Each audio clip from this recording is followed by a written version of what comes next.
Hace unos 5 años vivía en el centro de una ciudad importante de Estados Unidos.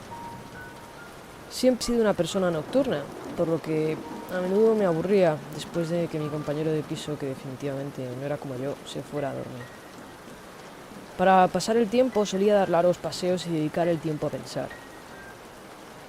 Estuve 4 años con esta rutina de caminar solo por la noche y nunca tuve ninguna razón para tener miedo. Siempre solía bromear con mi compañero de piso que incluso los traficantes de drogas eran educados conmigo. Pero todo eso cambió una noche. Era un miércoles, entre la 1 y las 2 de la madrugada, y caminaba cerca de un parque patrullado por la policía, bastante alejado de mi apartamento. Era una noche tranquila, incluso para ser un día entre semana, con muy poco tráfico y casi nadie en la calle. El parque, como casi todas las noches, estaba completamente vacío. Giré por una pequeña calle lateral para entrar a mi apartamento cuando le vi por primera vez. En el otro extremo de la calle, en mi acera, estaba la silueta de un hombre bailando. Era un baile extraño, como un vals, pero terminaba cada repetición con un extraño paso hacia adelante. Se podría decir que estaba bailando y a la vez caminando, dirigiéndose en mi dirección. Supuse que probablemente estaría borracho y me acerqué al borde de la acera para dejarle la mayoría de espacio que pudiera pasar. Cuando más cerca estaba, más me llamaba la atención lo particular que era su movimiento. Era muy alto y muy flaco y llevaba un traje viejo. Cada vez se acercaba más hasta el punto de que ya pude reconocer su cara. Sus ojos estaban abiertos de par en par, con la cabeza ligeramente inclinada hacia atrás, mirando hacia el cielo. Tenía una sonrisa dolorosamente larga y grande, casi como una caricatura. Entre los ojos y la sonrisa decidí cruzar la calle antes de que se acercara más. Aparté la mirada de él para cruzar la calle, que estaba completamente vacía, y cuando llegué al otro lado miré hacia atrás y me detuve en seco.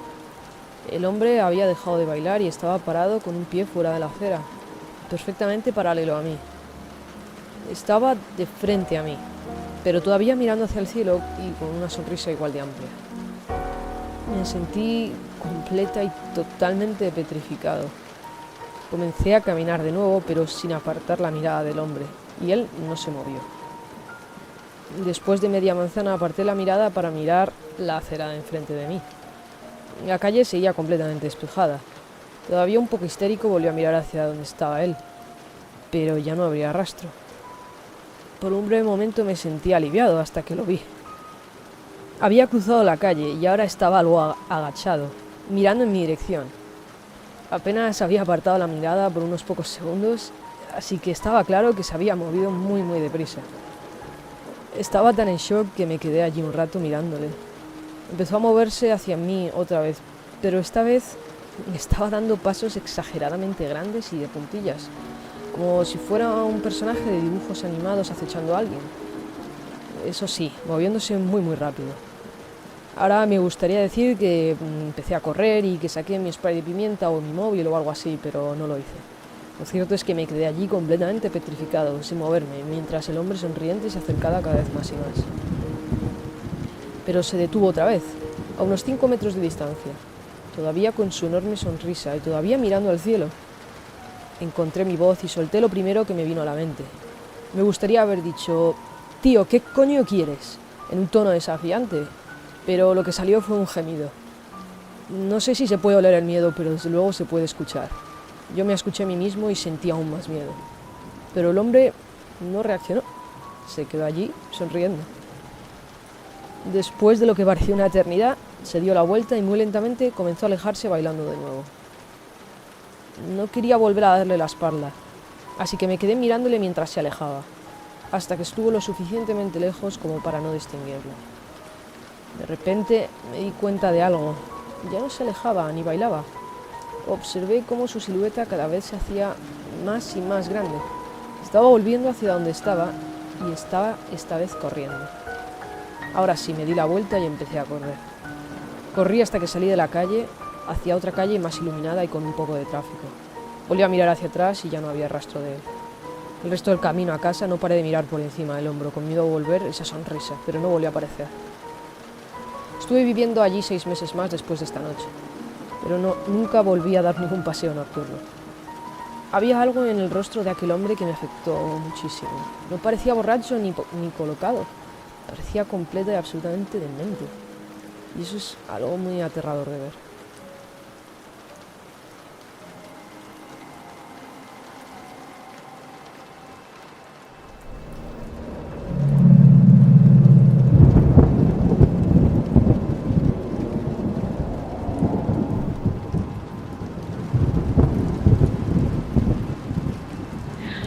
Siempre he tenido un miedo innato a la noche. No tanto a la oscuridad, sino a la noche en sí misma. De pequeño tenía una gran imaginación y mi mente se llenaba de historias sobre criaturas que vivían de noche y me obsesionaba con la seguridad que ofrecía una casa iluminada. Nunca he tenido nada en qué basar este miedo, hasta la noche cuando decidí ir con un amigo a ver un partido de béisbol de noche. Esa noche el partido se alargó más de la cuenta y acabé dejando a mi amigo en su casa pasada la 1 de la madrugada. Mientras volvía a mi casa, todo iba bien, hasta que me paré en un semáforo justo antes de la calle que conducía a mi casa. Era un cruce en forma de T y tenía que girar a la izquierda. El semáforo era uno de estos semáforos eternos en los que te llegas a plantear si estás tropeado y te ves tentado a saltártelo. En cualquier otra situación me habría saltado el semáforo, ya que no había nadie y eran casi las 2 de la mañana en un día entrediario. Pero justo esa misma semana había escuchado la frase: el carácter es lo que uno hace cuando nadie está mirando. Y por alguna razón, esa fue la noche en la que decidí demostrarme a mí mismo que yo era un hombre con carácter. Gran error. Me detuve en el semáforo sintiéndome bien conmigo mismo, cuando por casualidad miré a mi izquierda por la ventana y vi a una señora sentada sola en la parada del autobús. Hicimos un breve contacto visual y rápidamente aparté la mirada, pero ya era tarde. Noté movimiento en mi visión periférica, me giré, miré por la ventana y vi que estaba acercándose a mi coche, y que llevaba una bolsa muy grande. Rápidamente comprobé que todas mis puertas estaban cerradas y que todas mis ventanas estaban subidas. Dejé mi pie derecho sobre el acelerador por si las moscas y me preparé para lo que venía. Confiaba en que fuera solo un intercambio corto e incómodo, y rezaba para que el semáforo se pusiera en verde antes de que alcanzara el coche para poder salir de allí. Pero no. Llegó hasta mi ventana, dejó su bolsa en el suelo y comencé a tocar en mi ventana. La miré nervioso mientras me hacía indicaciones para que la bajara. Tenía ventanas automáticas y me aterrorizaba la idea de presionar demasiado fuerte sobre el botón y que la ventana bajara automáticamente hasta abajo del todo, así que respiré hondo y presioné ligeramente el botón. La ventana se movió microscópicamente hacia abajo, pero ella no parecía importarle. Luego, ella se inclinó y comenzó a hablar conmigo. Dijo: mi novio me ha dado una paliza. Tengo un amigo que vive al final de la calle. ¿Me puedes acercar? Debería detenerme y dar una breve descripción física de la señora de la bolsa. Era pequeña, flaca y de edad intermedia, o indeterminada más bien. O bien tenía 20 y tantos años y había vivido toda su vida en la calle, o bien tenía 60 años y había vivido una vida moderadamente dura en la calle. Habiendo dicho esto, solo con mirarla no había manera de verificar su historia. Lo cierto es que parecía que en general la vida le había dado una paliza, no solo su novia. Pero había algo en su manera de hablar, era como una manera robótica y que parecía ensayada, como si estuviera desconectada del momento de lo que estaba diciendo. Se me pusieron los pelos de punta. Después de un breve debate conmigo mismo sobre si debía hacerlo o no, le dije que tenía que irme a casa y que no podía llevarla. Después de decirle esto, se inclinó más cerca y me dijo lo mismo otra vez. Mi novio me ha dado una paliza. Tengo un amigo que vive al final de la calle. ¿Puedes acercarme? Esta vez me sentí mucho más seguro de mí mismo cuando me negué a llevarla y le dije que tenía que volver a casa, porque mis padres me estaban esperando. La mujer pareció no importarle nada lo que estaba diciendo. Se volvió a inclinar por tercera vez y comenzó de nuevo a decir: mi novio me ha dado una paliza. En ese momento el semáforo se puso en verde. Levanté lentamente el pie del freno y el coche comenzó a rodar hacia adelante mientras murmuraba una disculpa. La mujer no se movió. Solo miró el semáforo, luego me miró a mí, se inclinó aún más cerca y me dijo 5 palabras que me han perseguido desde entonces. Has tomado la decisión correcta. Luego cogió su bolsa del suelo y se volvió a la parada del autobús.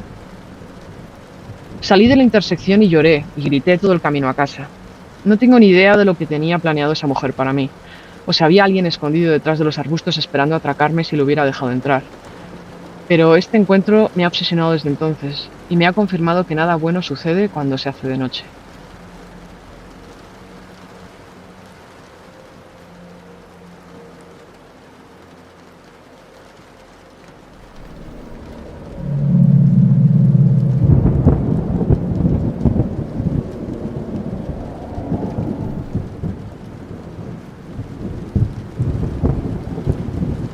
Tengo 22 años y este incidente ocurrió hace 1 año y medio aproximadamente. Acababa de mudarme a mi primer apartamento y estaba con todo el proceso de mudanza. Estaba hablando por teléfono con mi novio cuando salí de mi apartamento para ir a mi buzón, en la entrada del complejo de apartamentos, para recoger mi correo. Regresé al apartamento y me senté en la cama mientras abría el correo, todavía hablando con mi novio. Sin querer, se me resbaló el teléfono y se me cayó al suelo, cayendo justo debajo de la cama, por lo que tuve que agacharme y estirarme para alcanzarlo. Al agacharme, vi algo que me llamó la atención. Había alguien debajo de mi cama. Mis ojos se abrieron como platos y reprimí las ganas de gritar. Esta persona estaba en posición fetal, abrazándose sus rodillas y de espaldas a mí, de manera que él no podía verme, ni podía ver que yo le había visto. Tratando de pensar en frío, cuando 1 millón de pensamientos pasaban por mi cabeza, volví a coger el móvil y le dije a mi novio: «Lo siento, se me cayó el móvil. Voy a darme una ducha y te llamo cuando salga». El cuarto de baño estaba justo al lado de mi cama, así que entré rápidamente y cerré la puerta con el pestillo. Abrí la ducha para que corriera el agua, abrí la ventana y salté a la calle, agradeciendo que era solo un primer piso. Una vez fuera llamé a la policía. Me dijeron que esperara cerca, pero a una distancia. Me recomendaron que cruzara la calle para ver si alguien salía por la puerta del complejo de apartamentos. Este evento ocurrió durante un verano, de manera que aún había algo de luz a pesar de que era de noche.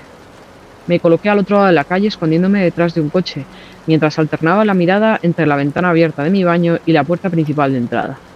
Llamé a mi novio, que llegó justo antes de que llegara la policía. Les entregué mis llaves y entraron en mi apartamento. Momentos más tarde, 2 policías salieron sujetando a un hombre delgado y pálido. Por su mirada parecía que estaba loco, pero no intentó escapar. Posteriormente, uno de los policías que había entrado al apartamento me dijo que el hombre estaba justo afuera de la puerta de mi baño con uno de mis cuchillos de cocina esperando a que saliera. Parece ser que el hombre había conseguido entrar en mi apartamento de alguna manera mientras estaba cogiendo el correo, ya que no había dejado la puerta cerrada con llave. Este hombre resultó ser una persona sin hogar y al final fue internado en un hospital psiquiátrico. Mi novio se mudó conmigo al día siguiente.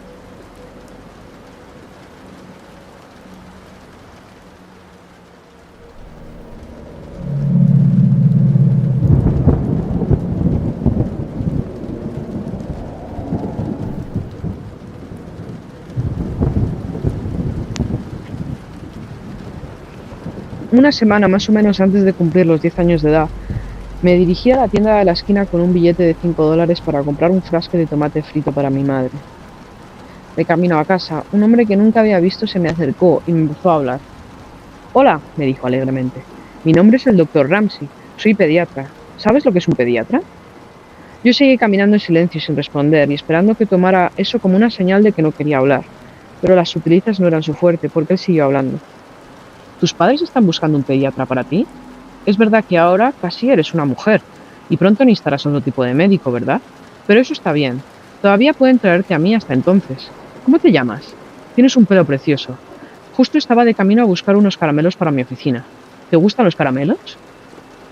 Afortunadamente, estábamos cerca de mi casa, así que empecé a correr hasta llegar a los escalones traseros para entrar por la puerta trasera de la cocina. No lo sabía entonces, pero este fue el comienzo de un calvario muy largo y aterrador. No mucho después, el Dr. Ramsey empezó a aparecer. Al principio, parecían cosas sin importancia, al menos a una niña pequeña. Se paseaba con el coche casi todos los días sonriendo y saludando. Se lo dije a mi madre y me dijo que tal vez le pillaría de camino a nuestra casa, pero entonces empezaron las llamadas telefónicas. Recuerdo que un día mi padre me llamó a la sala de estar y me sentó. Me preguntó por el día en el que el Dr. Ramsey me siguió a casa y se hablé con él. Me insistió que no había hecho nada malo, pero que necesitaba decirle la verdad. Le dije que no hablé nada con él y me preguntó si estaba segura. Le dije que sí. Mi padre frunció el ceño y luego me preguntó: «¿Entonces cómo sabe tu nombre?». Resulta que eso no era todo lo que sabía de mí. También sabía el nombre de mi hermana. Muy poco después, mi hermana y yo teníamos prohibido contestar el teléfono. Llamaba varias veces al día. Al principio ninguna de nosotras sabía lo que estaba diciendo. Entonces, una noche, uno de mis hermanos nos dijo que llamaba diciendo a mis padres que me iba a hacer daño y también a mi hermana. Las cosas se complicaron bastante después de eso. Mi padre llamó a la policía, pero todo esto ocurrió antes de que hubiera leyes de acoso en Estados Unidos, así que no había mucho que pudiera hacer. La policía les decía a mis padres que volvieran a llamar si intentaba algo. Mi padre llamó a un antiguo amigo suyo que era policía y durante el mes siguiente me acompañaba a la escuela y luego me recogía. De repente, la vida tal y como la conocía cambió por completo. No podía ir sola a la escuela, no podía jugar fuera, no podía ir sola a la tienda de la esquina. Cuando el acceso a mí fue completamente denegado, las cosas se intensificaron. Fue alrededor de esta época cuando comenzó a amenazar a mi hermana también. Entonces, una tarde mi hermana, dos de mis hermanos, mi madre y yo estábamos en la cocina. Uno de mis hermanos vio a alguien en el garaje. Ellos lo habían visto. El doctor Ramsey salió corriendo del garaje. Mis hermanos lo persiguieron. Corrieron todo el camino hasta el parque de al lado de mi casa, donde los perdió en los árboles. Mis padres volvieron a llamar a la policía, pero nada salió. La única información que tenían era una descripción y un nombre que era casi seguro falso. Un par de semanas después nos despertamos y encontramos a nuestro perro colgado del porche lateral. Ella era una hermosa pastora alemana, nacido el mismo día que yo. Todos estábamos devastados. Los policías dijeron que no había evidencia de que fuera él, y lo declararon accidental, pero ninguno de nosotros creía eso. Sus llamadas telefónicas se hicieron cada vez más detalladas. Hablaría de que estábamos en casa, y de quiénes estaban y quiénes no. Si mi hermano le mentía y le decía que nuestro padre estaba en casa, él le decía los que realmente estaban allí. También hablaba sobre la casa en sí, sobre la ventana de la cocina que podría abrir fácilmente con un cuchillo desde el exterior, incluso cuando estaba cerrada, o sobre las puertas francesas que conectaban la sala de estar con el porche lateral, y cómo la cerradura podría abrirse desde el exterior sin ninguna complicación. Esa misma noche, mi padre puso unos clavos de carpintero en la parte inferior de las puertas francesas hasta que pudo pedir una nueva cerradura.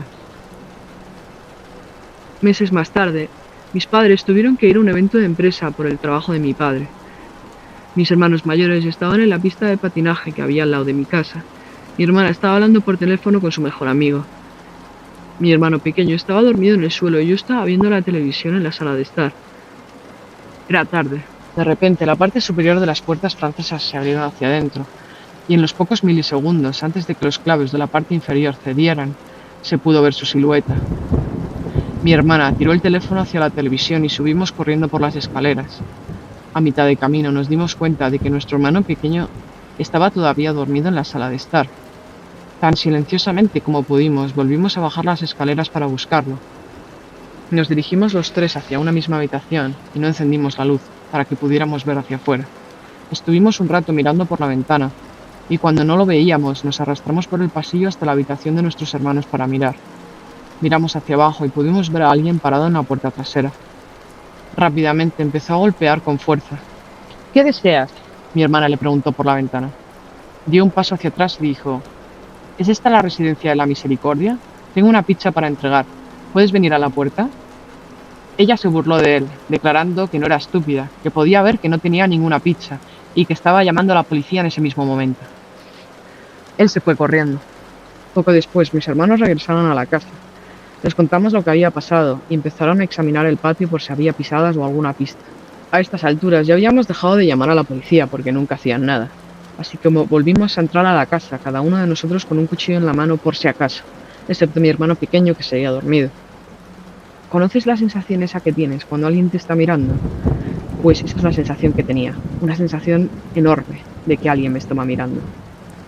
Seguía mirando alrededor en la cocina a través de la puerta del comedor y hacia las ventanas, pero no vi nada. Pero aún podía sentir que alguien me estaba mirando. Las luces de la cocina se reflejaban en las ventanas de la puerta, por lo que no se podía ver nada hacia el exterior. Se acercó un poco más y cuando llegó a la puerta, ahuecó las manos a ambos lados de la cabeza para poder ver hacia afuera. Al otro lado del cristal estaba el doctor Ramsey, devolviéndole una sonrisa. Se volvió para gritar por mis hermanos mayores y cuando volvió a mirar hacia atrás ya no estaba. Salieron nuevamente a buscarlo, pero ya se había escapado. La noche siguiente estábamos en la mesa jugando a 8 locos, un juego de mesa al que jugábamos de pequeños, y mi hermano estaba muy inquieto. Mi hermana le preguntó que qué le pasaba y él sentía que era como si alguien le estuviera mirando. Casi inmediatamente después se oyó un boom boom boom en la ventana, justo detrás de eso. En el caos, los 2 hermanos mayores salieron corriendo, pero Dr. Ramsey ya se había ido. Un par de semanas después estaba en el colegio y estábamos fuera en el patio de recreo. De repente me giré y vi ahora el coche familiar del Dr. Ramsey, un Ford Galaxy azul, que cruzaba, moviéndose lentamente. Allí estaba él, sonriendo y saludándome. Llamó mi nombre y corrí hacia la maestra y se lo dije. Al colegio le habían contado todo sobre él, y ella me llevó adentro de inmediato y llamé a mi madre. Ese mismo día mi madre recibió una llamada de la oficina del colegio pidiéndole que verificara que mi padre me estaba recogiendo, ya que había llamado previamente por la mañana para decir que estaba de camino, pero mi padre nunca había llamado. No mucho después de esto me desperté una noche sedienta. Viajé a la cocina para tomar un vaso de agua y allí, sentado solo en la oscuridad, estaba mi padre. Sobre la mesa, una pistola. Estaba cansado de que la policía esperara que Dr. Ramsey intentara algo. Estaba cansado de que sus hijos estuvieran aterrorizados. Estaba cansado de tener miedo cada vez que salía del trabajo por si algo nos hubiera ocurrido mientras él estaba fuera. Me senté con él un tiempo, observándolo, antes de que me enviara de nuevo a la cama. Estos eventos y muchos más que no he contado aquí tuvieron lugar durante un periodo de 18 meses, un año y medio. Luego, tan repentinamente como comenzó, terminó. Se había desvanecido de nuestras vidas, las llamadas, los paseos con el coche, los saludos espeluznantes, todo. Mucho tiempo después, tenía muchas pesadillas relacionadas con el Dr. Ramsey. Una en concreta era bastante recurrente. En ella me despertaba y descubría al Dr. Ramsey parado al lado de mi cama mirándome mientras dormía. Me llevó mucho tiempo volver a sentirme como una niña. Descubrí años más tarde que cuando llamaba al Dr. Ramsey les decía a mis padres que me iba a violar y a matar, y luego a mi hermana, y que no podían hacer nada al respecto. No sé qué le sucedió cuando desapareció, no sé si le pasó algo, no sé si fue encerrado en prisión, si tuvo un accidente automovilístico, si estaba en coma. La verdad es que no lo sé y no estoy segura de que quiera saberlo.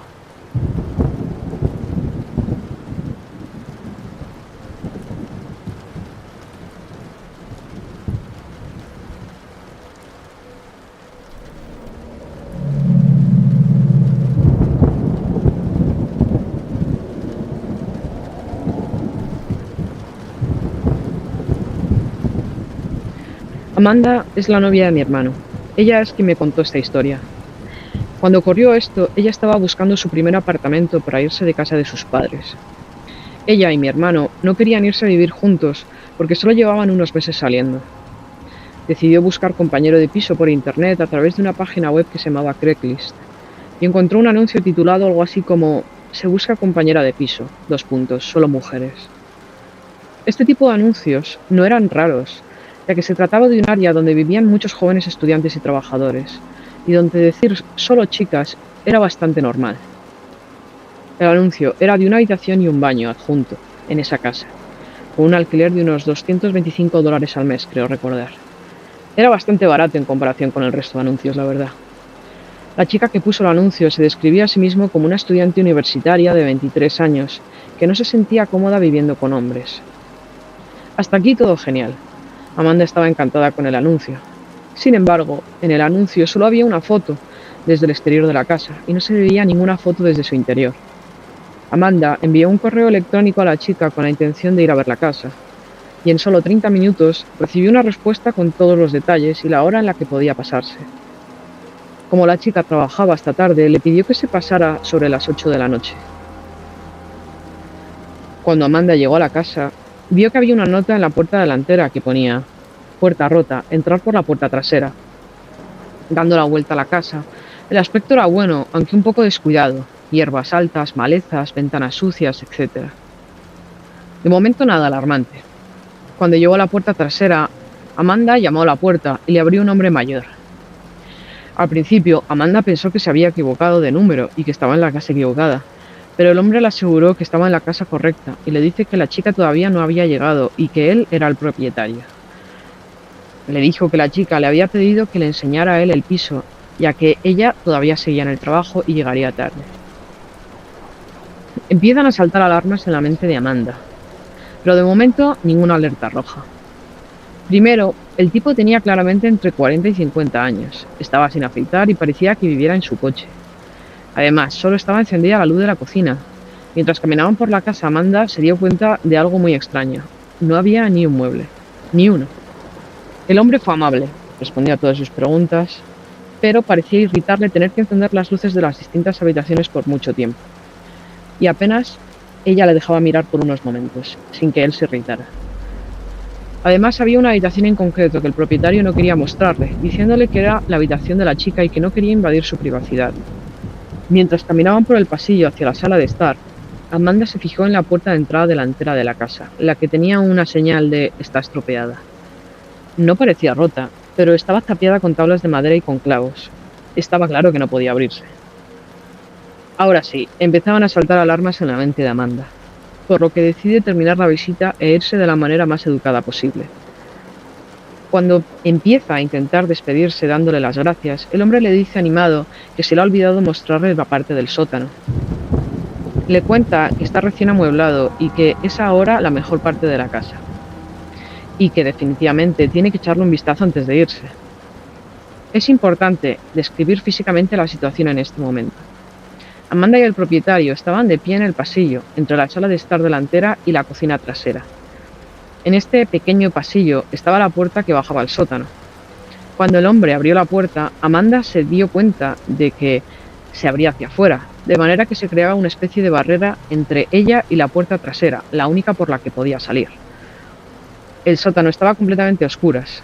El hombre sonrió, señaló hacia las escaleras y dijo: "Las damas primero". Lo que sucedió a continuación no fue más que un golpe de suerte. Amanda recibió un mensaje de texto en su móvil y al mismo tiempo un coche aparcó justo enfrente de la casa. Pensando rápido, Amanda fingió que el mensaje era en realidad una llamada e hizo como si contestara al teléfono. «Hey, sí, ¿estás aquí? Salgo ahora para dejarte entrar. El sitio está genial, tienes que verlo». Con un movimiento de confianza, se disculpa con el propietario y sale por la puerta trasera. El hombre la miró algo confuso y la dejó pasar hacia la puerta. Una vez fuera, Amanda corrió a su coche y se marchó corriendo. Cuando Amanda llegó a casa, le contó lo que había pasado a su madre y a mi hermano. El anuncio ya lo habían eliminado de la página web. Decidieron llamar a la policía y tomaron su declaración. La policía les contó con posterioridad que la casa en cuestión había sido embargada hacía más de 6 meses y la propiedad estaba abandonada. Cuando la policía investigó, descubrieron que la habitación que el hombre no había querido enseñarle a Amanda era donde él probablemente estuviera viviendo. Había un colchón, un montón de mantas sucias, comida podrida y botellas vacías por todas partes. Aún más espeluznante eran todas las paredes. Las paredes estaban llenas y empapeladas de fotos de tías desnudas de revistas de Playboy. Pero la parte realmente aterradora fue el sótano. El hombre había atado un fino hilo de cordel de pesca a la altura de la espinilla, a la mitad de las escaleras. El sótano estaba completamente vacío, excepto por otro montón de mantas viejas, una escoba envuelta en cinturones de cuero y una pequeña caja con un esparadrapo.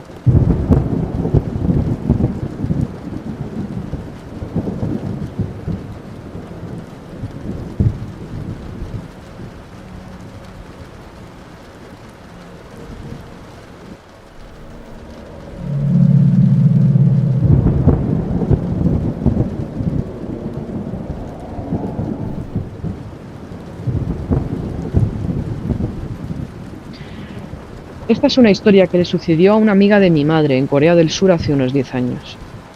Cada vez que escucho esta historia sigo teniendo escalofríos.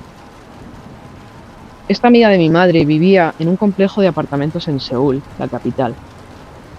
Era una ama de casa y vivía con su hija pequeña, y su esposo trabajaba durante el día.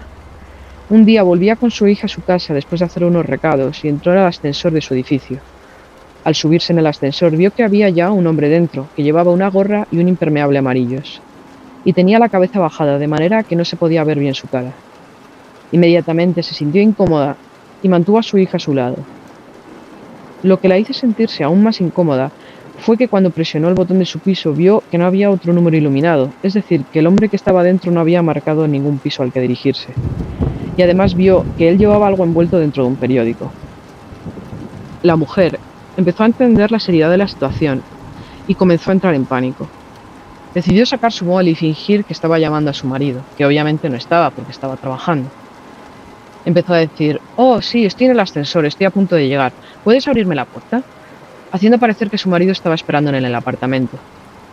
Cuando el ascensor llegó a su piso, se bajó rápidamente agarrando a su hija y comenzó a caminar lo más rápido que pudo a su apartamento. El hombre también se bajó en su piso y la empezó a seguir lentamente por el pasillo. Cuando la amiga de mi madre llegó a la puerta de su apartamento, comenzó a golpearla y gritó: «Hola, estoy en casa, abre la puerta, porfa». Al ver esto, el hombre del impermeable amarillo comenzó a alejarse de vuelta al ascensor. Cuando parecía estar lo suficientemente lejos, la amiga de mi madre empezó rápidamente a meter la contraseña de su puerta. Aquí no hay llaves como nosotros conocemos. En la capital de Corea del Sur, la mayoría de apartamentos tiene un código para poder entrar.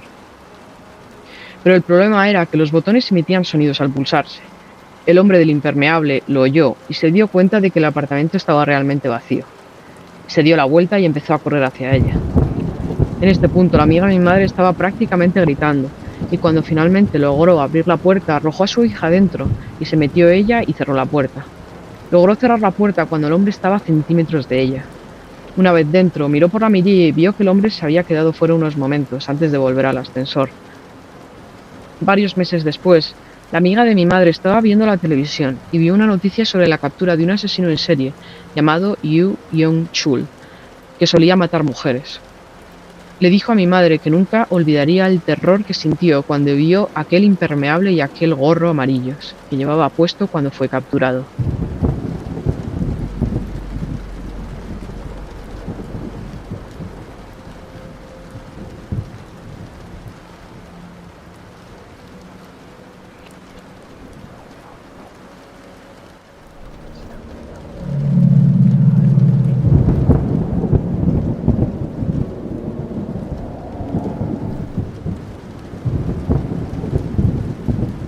Cuando tenía 19 años trabajé para una empresa que asignaba mano de obra a zonas rurales de Australia. Básicamente lo que hacías era decirles cuándo estabas disponible y te enviaban a una granja remota durante unas semanas donde hacías lo que necesitaban. Era trabajo duro y largas horas, pero pagaban bien y me lo pasaba bien si caía en un buen grupo de gente. Cuando ocurrió lo que voy a contar, estaba trabajando en una granja con mucha extensión de tierras. Me dijeron que tenía un área aproximada equivalente al estado de Maryland en Estados Unidos. Estaba a unas 9 horas de la ciudad de Sydney, y la propiedad en sí estaba a unos 40 minutos de la ciudad más cercana. En resumen, estaba en medio de la nada. Estaba trabajando en la granja limpiando matorrales con otros 3 chicos de mi edad. Nuestro jefe era un tipo llamado Jeremy, que era dueño de la granja, y nos supervisaba mientras ayudaba con el trabajo. Era bastante majo y en general nos trataba bastante bien. Este verano en particular fue muy caluroso y el trabajo era duro, así que un día cuando la temperatura alcanzó casi los 40 grados, Jeremy decidió darnos la tarde libre. Jeremy nos dijo que sabía de un pozo de agua en la granja unos 25 minutos en coche. A mí me encantó la idea de darme un chapuzón, pero los otros chicos preferían quedarse en la granja y escapar del calor un rato. Así que Jeremy y yo nos subimos a uno de los camiones de trabajo y nos dirigimos para allí. La propiedad era en su mayoría grandes extensiones vacías, con matorrales dispersos. Jeremy no hablaba mucho, así que condujimos más o menos en silencio. Sin embargo, después de unos 20 minutos, de repente se irguió en su asiento y me pinchó las costillas. ¿Ves eso de allí? Debajo de esos árboles. Debo mencionar que las áreas rurales de Australia son siempre marrones o rojas, y en su mayoría planas, lo que significa que cualquier color brillante llama la atención rápidamente. Por ello, puedes imaginar nuestra sorpresa cuando vimos una gran estructura angular azul a lo lejos. Nos dirigimos hacia allí, y a medida que nos acercábamos nos dimos cuenta de que era un enorme contenedor metálico, parecido a una caseta de obra, pero de color azul, que se encontraba en medio de la nada. Jeremy estaba alucinando, y le pregunté si sabía qué era, pero obviamente no tenía ni idea. Me dijo que no estaba ahí cuando pasó por este área hace unas 5 semanas y que quería ir a ver qué era. Inicialmente nos detuvimos a unos 100 metros de distancia. Tuve un mal presentimiento, algo no iba bien. Es difícil de explicar, pero ponte en mi lugar e imagina encontrar un objeto tan grande en medio de la nada en una granja. Sin embargo, Jeremy quería investigar y yo lo entendía, porque al fin y al cabo esta era su propiedad, pero mentiría si dijera que no estaba nervioso. A medida que nos acercábamos, las cosas se volvieron aún más extrañas. Había un gran generador diésel detrás y una cámara de vigilancia a cada lado, con sensores de movimiento, por lo que se movían siguiéndonos.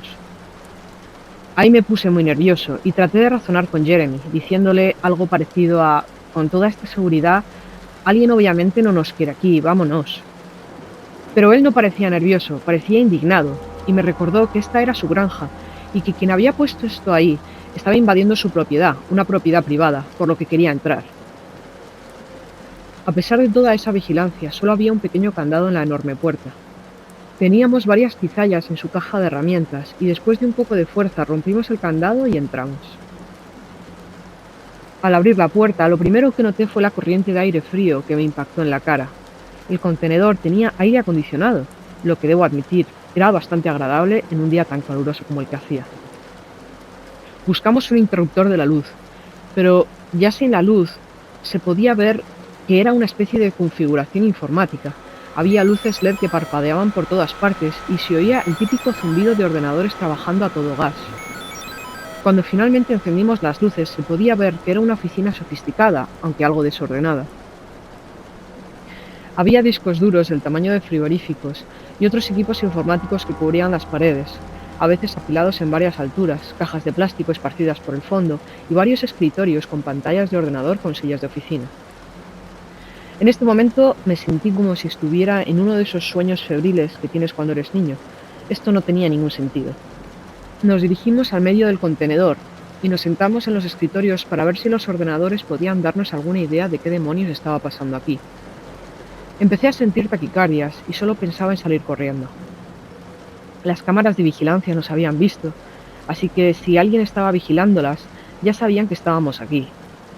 Jeremy, en cambio, insistió en que teníamos que llegar al fondo de esto, así que me hice el valiente y comencé a husmear por el ordenador. Estuvimos un tiempo con los ordenadores, pero ninguno de nosotros sabía mucho de informática fuera de usar Facebook y Word. Lo mejor que lo puedo describir desde mi punto de vista ignorante es que era un sinfín de líneas de código informático. Era como las pantallas de ordenadores antiguos con ventanas de ejecutables con un fondo negro y letras en blanco. Simplemente recibía y enviaba datos constantemente. Desistí con los ordenadores y caminé con cautela hacia el fondo del contenedor, hasta la gran pila de cajas de plástico. Para entonces estaba claro que no había nadie dentro menos nosotros, pero todavía estaba súper nervioso. Decidí reticentemente ver qué había dentro de estas cajas. El recuerdo de lo que había dentro de esas cajas todavía me da ganas de vomitar. No me llevó mucho tiempo darme cuenta de que la caja que abrí estaba llena de fotos, pósters y DVDs de pornografía infantil. Era sorprendente cómo todo estaba perfecta e inmaculadamente ordenado en carpetas, subcarpetas y cajas más pequeñas. Esta gente estaba bien organizada. Inmediatamente retrocedí y corrí hacia Jeremy. Estaba tan alterado que me costó encontrar las palabras y le dije algo como: «Tío, vámonos, pornografía infantil, levántate, corre y vámonos de aquí». Le agarré de la camiseta y le arrastré hacia afuera. Me recompuse y logré explicarle lo que había visto en las cajas. Nos metimos rápidamente en el camión y volvimos a casa. La granja no tenía cobertura, así que tuvimos que volver para llamar a la policía desde su teléfono fijo. Después de llamar a la policía, mandaron un coche para investigar, pero todavía tenían que llegar hasta la granja desde la estación de policía más cercana, que estaba en una ciudad a media hora de la ciudad más cercana a la granja. Como dije al principio, este lugar estaba en medio de la nada. Esperamos a la entrada, hablando frenéticamente sobre lo que habíamos visto, hasta que la policía llegó casi una hora después. Llegaron con 2 unidades 4x4. Nos subimos con ellos y les dirigimos hacia donde estaba el contenedor. Aquí es donde la cosa se tuerce. Cuando llegamos de nuevo al contenedor, la puerta del contenedor estaba abierta y había fuego dentro. Teníamos solo 2 pequeños extintores en los coches, con los que nos fue imposible extinguir el incendio. Los bomberos tardaron 1 hora en llegar, y para entonces ya era tarde, porque el interior del contenedor ya era todo cenizas. El informe de los bomberos determinó que el incendio había sido provocado, pero no se encontró ninguna evidencia de que hubiera dentro ningún tipo de equipo informático. Solo se encontraron rastros de plástico, papel y cartón. Esto significa que el responsable de poner ahí ese contenedor sabía que estábamos ahí y tuvo tiempo de ir, quitar la mayor parte de los equipos informáticos, provocar el incendio y escapar. Había varias formas de salir de la propiedad, y la extensión de la granja era tan enorme que no había una forma realista de intentar localizarnos. Como la policía no nos había tomado muy en serio en primera instancia, probablemente debido a nuestra pobre explicación por teléfono, la vigilancia aérea estaba descartada. Me interesé por seguir en contacto con Jeremy para saber del caso, pero con las pocas evidencias que había, la policía finalmente abandonó el caso. Jeremy me dijo que a día de hoy el contenedor sigue ahí, porque es demasiado costoso para sacarlo. Nunca olvidaré lo que vi en esas cajas.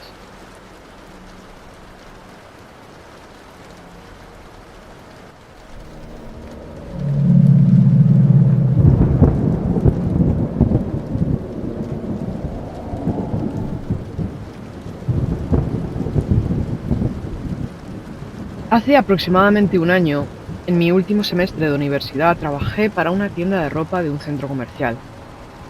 Todavía no tenía coche, así que pedí turnos de día porque para volver a casa necesitaba coger un autobús que tardaba casi 2 horas.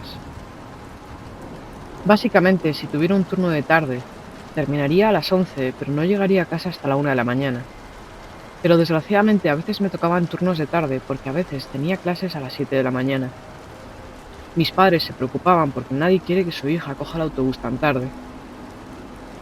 A veces mi madre podía venir a buscarme, pero en general era demasiado complicado porque tenía que ir con mis hermanas pequeñas, así que generalmente nunca le pedía que me viniera a recoger. Mi jefe, que era lo peor, me dio una semana entera de turnos de tarde, aun sabiendo mi situación. Estaba cabreada, pero es lo que había. Una noche, acababa de terminar mi turno, subí al autobús y me senté a la mitad. Estaba con mis cosas cuando de repente mi iPod se quedó sin batería y murió. Me cagué en todo, pero me dejé los auriculares puestos y me puse a jugar con el móvil. Como unas 2 filas más atrás de mí, escucho a unos chicos hablando español. Yo soy estadounidense, pero mi abuela es puertorriqueña, y entiendo bastante bien el español aunque no lo hablo. Los escucho hablar de lejos, pero no les estaba prestando atención hasta que uno de ellos dijo: esa chica negra de delante. Entonces sí que empecé a prestar atención. Me dejé los auriculares puestos para que pensaran que no podía escucharlos. Lo que estaban diciendo era horrible. Parafraseando, sabían cuál era mi parada, que era la penúltima antes de que el autobús llegara a la terminal, en una calle vacía y sin luces. Básicamente estaban hablando de cómo tenía un buen cuerpo y querían aprovecharse de mí. Estaba a unos 20 minutos de casa, así que sabía que tenía que hacer algo rápido. Como sabía que podían verme porque estaban detrás de mí, fingí seguir jugando con mi teléfono, cuando en realidad estaba escribiendo a mi madre. Le escribí: mamá, ¿puedes ir a buscarme a la parada de autobús? Pasaron 5 minutos y no hubo respuesta. Nos estábamos ya acercando a mi parada, así que decido llamarla por teléfono, pero también sin respuesta. Decido entonces llamar al teléfono de la casa y finalmente mi madre coge el teléfono. Eran como las 12:30 de la noche, así que la había pillado dormida. Intenté hablar en un tono alegre y calmado, y esta fue nuestra conversación.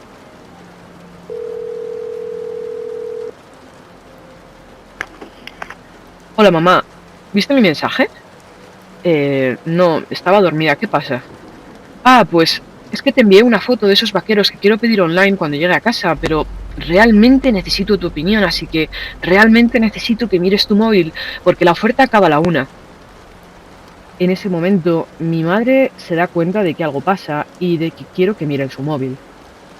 Así que le digo adiós, cuelgo y rezo a Dios para que venga a buscarme. Llegamos a mi parada y veo el coche de mi madre. Cojo mis cosas y salgo del autobús echando leches. Ni siquiera miro hacia atrás para ver si me siguen. Me subo rápidamente al coche y le digo a mi madre que salga de ahí corriendo. En ese momento miré por el retrovisor y vi al grupo de chicos mirando fijamente nuestro coche. A la mañana siguiente llamé a mi trabajo y les dije que no iba a volver, que dejaba el trabajo.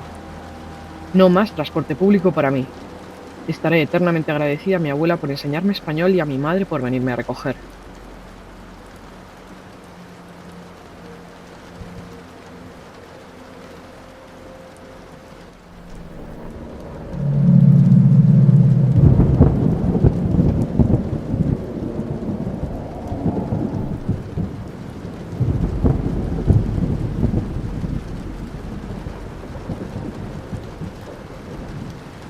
Ayer estaba en casa de mi hermana con mi madre vigilando a mi hijo y a mis sobrinos jugar en el patio.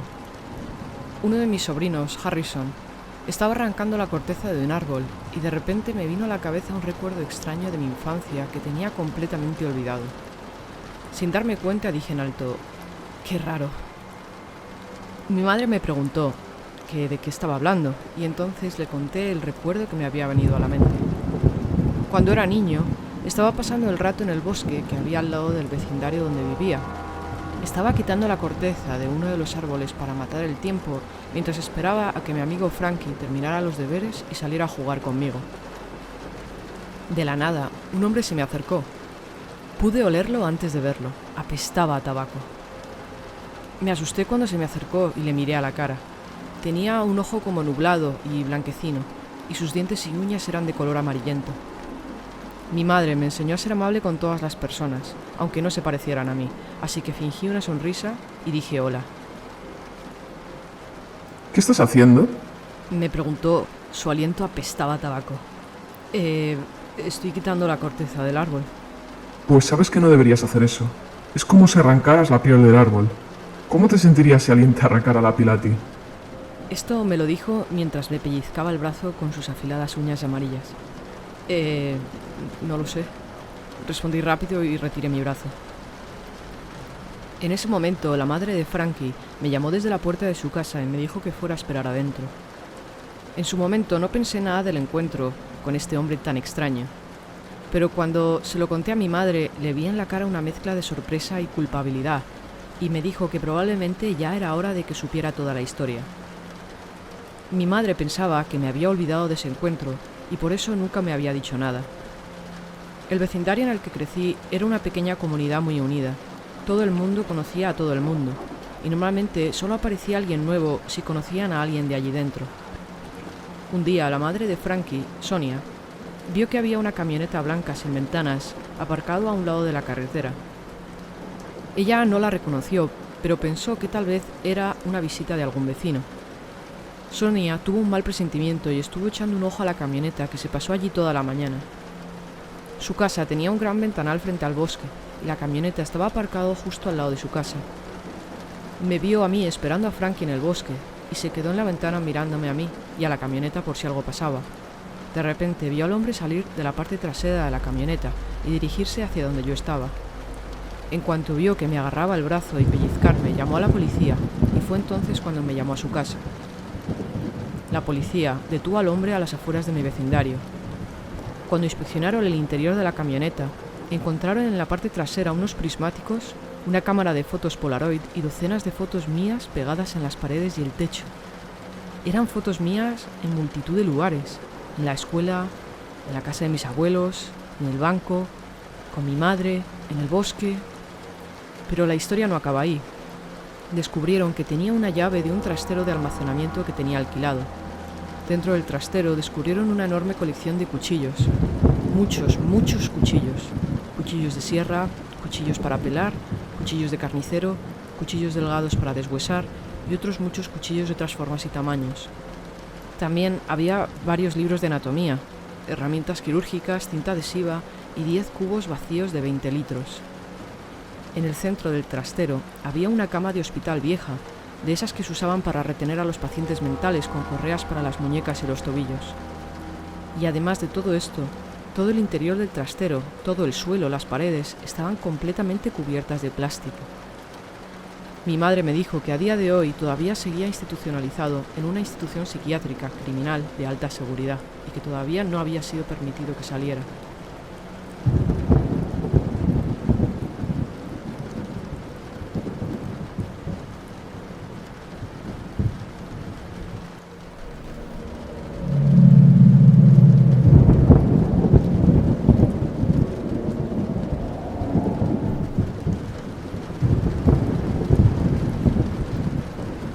Esto sucedió hace unos 3 años. En ese momento era una chica de 22 años que iba a la universidad y vivía con una compañera de piso. Era una noche entre semana y mi compañera de piso me había dicho que iba a salir de fiesta esa noche y que se quedaría a dormir en casa de otra amiga. Me había invitado a la fiesta, pero la verdad es que no tenía ganas de ir. Así que hice planes para tirarme en el sofá, ver la tele y avanzar en un trabajo de la universidad. Sobre las 10 de la noche fui a la gasolinera para comprar patatas y bebidas energéticas. Recuerdo ese día bastante bien, porque había terminado las clases bastante temprano y acababa de arreglarme el pelo y me sentía bastante atractiva y segura. Llegué a la gasolinera y al entrar vi que había 3 chicos veinteañeros pasando el rato afuera. Parecían los típicos niñatos universitarios. Recuerdo que uno tenía el pelo rubio y rizado y estaba cubierto de tatuajes. Noté que uno de ellos empujaba al otro y asentía en mi dirección mientras yo cogía mis patatas, pero no le presté mucha atención. Pagaron antes que yo y se fueron. Cuando yo tuve todo, pagué y salí para mi coche. Vi a los 3 chicos sentados en un coche viejo y sucio. Estaban los 3 mirándome directamente. Entré en mi coche y empecé a conducir de regreso a mi casa. Ellos rápidamente arrancaron el coche y empezaron a seguirme. En su momento no le di importancia y pensé que probablemente sería coincidencia y se dirigían en la misma dirección que yo. Sin embargo, mi casa estaba situada en una zona un tanto aislada y para llegar a mi urbanización había que callejear bastante. Después de un minuto de hacer varios giros con el coche, estaba claro que me estaban siguiendo. Me puse muy nerviosa, porque sabía que estaba sola en casa, así que pasé mi casa y seguí conduciendo. No quería que supieran dónde vivía. Salí de la urbanización y volví a la carretera principal y todavía me seguían. Después de unos minutos, aceleraron y empezaron a acercarse mucho a la parte trasera de mi coche y a encender y apagar las largas del coche. En un momento dado, de hecho, se detuvieron a mi lado y bajaron la ventanilla.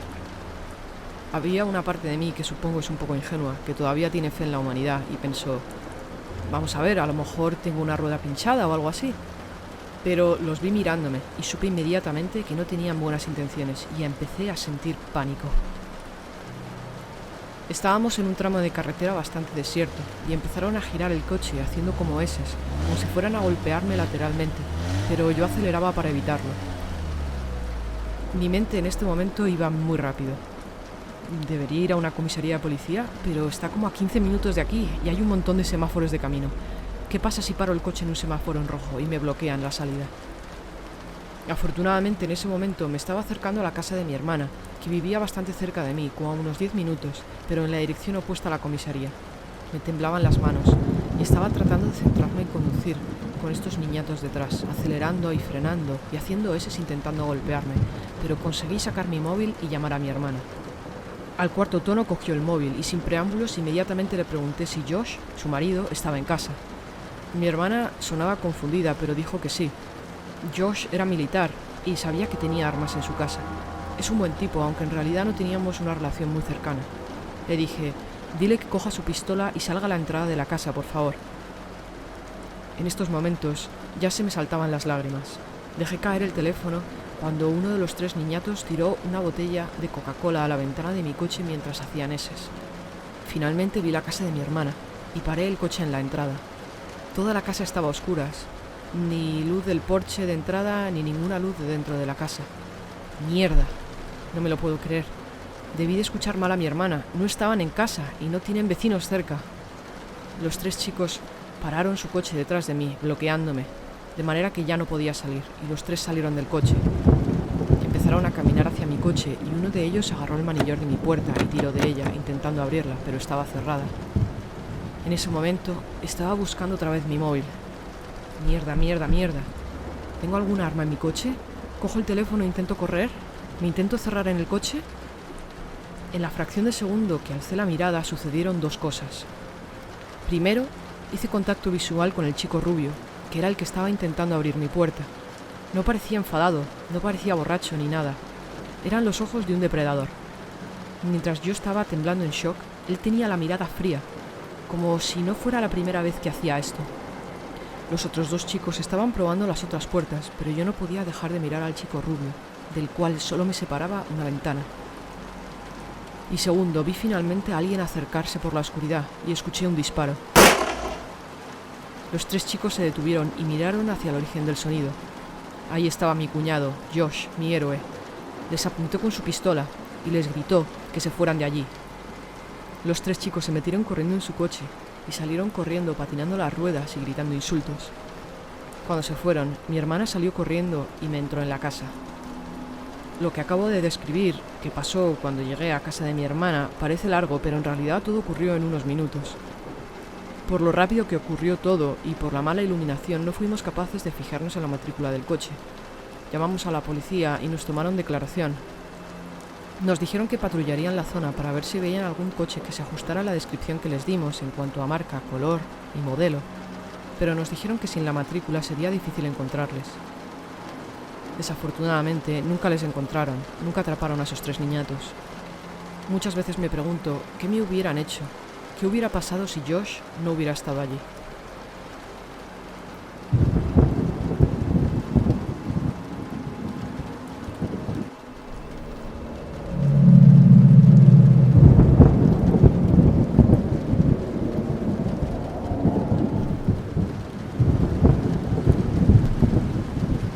Soy nuevo en Reddit y acabo de descubrir este subforo, lo cual es genial porque significa que puedo finalmente compartir esta historia. Sé que no hay forma de verificarlo, pero les puedo asegurar que la historia que voy a contar es 100% cierta. No tengo el talento suficiente como para inventar esto. Hace unos 2 años me mudé a una casa nueva en un solar en construcción nuevo en Australia. Fui uno de los primeros en tener mi casa terminada en ese área y estaba entusiasmado porque finalmente me iba a independizar de mis padres. Las primeras semanas pasaron de manera normal y durante ese tiempo a menudo salía por las tardes a caminar con mi perro por los alrededores. Las calles de alrededor de mi casa estaban todavía a medias y todas las otras propiedades estaban señalizadas, pero ninguna estaba terminada excepto la que estaba directamente enfrente de la mía, aunque nadie vivía todavía allí. A la izquierda de mi casa, a unos 100 metros de distancia, había un campo con una gran colina. Más tarde descubrí que toda esa área era propiedad de la urbanización y no se permitía ni la construcción ni el acceso, por lo que toda el área estaba rodeada de una gran verja. Pero en ese momento no sabía nada al respecto y a menudo salía a caminar con mi perro para investigar la zona. Aproximadamente 1 mes o 2 después de mudarme, me desperté una mañana con el sonido de un violín. Sonaba a lo lejos y era una melodía un tanto inquietante, pero no pensé nada al respecto. Supuse que los vecinos de enfrente a mí finalmente se habían mudado. Emocionado de finalmente tener algún vecino y alguien con quien hablar, miré por la ventana, pero vi que la casa de enfrente aún seguía vacía. Me vestí rápido, pero cuando salí a la calle el violín dejó de sonar. Esta situación se repitió cada 2 días durante la siguiente semana. El violín me despertaba, siempre con la misma melodía, y luego desaparecía después de unos 45 segundos. Lo intenté ignorar hasta que la curiosidad pudo conmigo. Cuando escuché el violín al día siguiente, inmediatamente salté de la cama, me puse la bata y salí por la puerta. Allí, en la colina, había la figura de una persona tocando el violín. Apenas había luz, pero la persona parecía muy alta, y mientras tocaba el violín estaba haciendo lo que solo podría describirse como un baile tipo vals, girando lentamente en círculo y en bucle. Aparté mis ojos y me acerqué a recoger el periódico, y unos segundos más tarde el violín paró. Cuando volví a levantar la vista, vi que la figura ya no estaba tocando ni bailando, ahora estaba parada y parecía que estaba mirando en mi dirección. Los dos nos quedamos allí de pie, mirándonos durante medio minuto sin movernos, hasta que se me pusieron los pelos de punta y decidí volver a entrar a casa. Después de ese día es cuando empezaron a ocurrir las cosas raras. En mi paseo empecé a ver huellas de pisadas en las propiedades circundantes que no eran mías y nunca las había visto antes. Nunca me volvió a despertar el violín, pero podía jurar que escuchaba a alguien caminando en la calle al lado de mi ventana, en mi habitación, por las mañanas, aunque nunca vi nada. Empezaron a aparecer herramientas como palas y rastrillos tirados por la calle, que supuse que habían sido dejadas allí por los obreros trabajando en otras casas, aunque nunca había ningún obrero. Además, empecé a recibir llamadas en el trabajo que inmediatamente colgaban. Con todo esto, dejé de dar paseos muy alejados de mi casa porque no me sentía seguro. Una noche, cuando me iba ya a la cama, apagué la televisión del salón y de nuevo pude escuchar el leve sonido del violín, pero esta vez sonaba más amortiguado y robótico. Me quedé completamente helado. Teniendo en cuenta que era cerca de medianoche y que no era la hora habitual en que había oído el violín antes, me asomé por la ventana y vi una luz en la casa de enfrente. Era una vela en una habitación del piso de arriba y la música sonaba como si viniera de un viejo tocadiscos. Me alejé rápido de la ventana, tenía los pelos de punta. Después de unos 5 minutos la música paró de repente. Me asomé otra vez por la ventana y ahora la vela estaba apagada, pero no había nadie en ningún momento. Después de esa noche empecé a sentirme inseguro en mi casa y a menudo invitaba a amigos a pasar el día, pero por supuesto nunca pasaba nada cuando había alguien más conmigo. Nunca me molesté en decírselo a ninguno de mis amigos, ya que, sin ninguna prueba, seguro que se hubieran reído de mí. Pero nada se compara con lo que sucedió después. En mi habitación principal, mi escritorio está situado justo al lado de una pequeña ventana que da a la valla que rodea mi casa. La valla de mi casa está literalmente a 1 metro de la ventana y tenía casi 2 metros de altura. A diferencia del resto de ventanas de la casa, esta no tenía cortinas, porque con la valla nadie podía verme desde fuera. Usaba el ordenador principalmente para jugar a juegos. Jugaba siempre con los cascos puestos y siempre a oscuras. Una noche, cuando estaba jugando, me levanté para ir a la cocina a coger una cerveza. La casa estaba en silencio excepto por el débil sonido que salía de mis auriculares que había dejado encima de la mesa. Cuando volví para la habitación, miré la ventana y vi 2 luces muy tenues. Me llamó la atención y empecé a caminar hacia la ventana para ver qué eran esas 2 bolas brillantes. No fue hasta que tenía la nariz pegada al cristal que me di cuenta de que las 2 luces no eran luces. Eran ojos.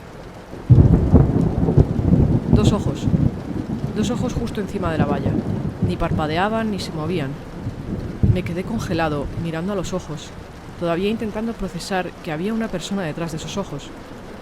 Después de unos segundos de repente me entró el pánico y me aparté de la ventana y me puse contra la pared para que no pudiera verme. Estaba tan nervioso que notaba mis latidos en mis oídos, como si fuera un tambor. Mientras intentaba procesar la seriedad de la situación, un violín empezó a sonar. Ese maldito violín volvió a sonar con la misma melodía de siempre, pero esta vez estaba directamente fuera de mi ventana y sonaba mucho más alto. Las luces de la habitación seguían apagadas y quería levantarme para apagar la pantalla del ordenador para que no pudiera verme, pero el miedo que sentía me mantenía paralizado. Además de ser el sonido muy alto, parecía que estaba tocando con frustración, tocando deprisa, saltando notas y chirriando las cuerdas. El ritmo al que tocaba cada vez se aceleraba más y más, y para entonces mi perro, que estaba en el patio, empezó a agitarse y soltó un ladrido profundo. El violín paró al instante, y la casa se quedó en silencio. Yo todavía seguía congelado contra la pared, y no fue hasta que mi perro dio un segundo ladrido amenazante que escuché a la figura acercarse hacia mi patio. Inmediatamente pensé en mi perro y me descongelé. Me dirigí hacia la puerta trasera de la casa y silenciosamente quité el cerrojo y abrí la puerta. Por lo general, abrir la puerta trasera indicaba a mi perro que podía entrar dentro y venía corriendo, pero cuando abrí la puerta vi a mi perro completamente quieto en medio del patio, mirando hacia la oscuridad. Estaba muerto de miedo, pero no podía dejar que nada le pasara a mi perro, así que salí afuera. Me puse detrás de él, le cogí de la correa e intenté llevarlo hacia la casa. Mi perro es un labrador puro y pesa 1 tonelada, así que cuando no quiere moverse hay que hacer bastante fuerza para tirar de él, y en ese momento mi perro no quería moverse. Tiré de su correa y emitió un ladrido que nunca antes le había oído. Un fuerte ladrido profundo y desafiante que me hizo sentir un escalofrío por toda la espalda. Ambos nos quedamos parados allí, mirando a la oscuridad, y después de lo que pareció una eternidad, finalmente se oyeron unos pasos que comenzaban a alejarse. Pero no eran pasos normales, la persona parecía estar bailando en círculos mientras se alejaba de la casa. Cuando ya no se escuchaba nada, mi perro se lamió los labios, me miró y entró a la casa tan tranquilo. Lo seguí adentro, cerré la puerta con llave y pasé la noche en mi cuarto con mi perro sin pegar ojo. Esa fue la última vez que vi u oí al violinista. La mañana siguiente, Cuando salió el sol, llamé al trabajo para decir que estaba enfermo y luego llamé a la policía.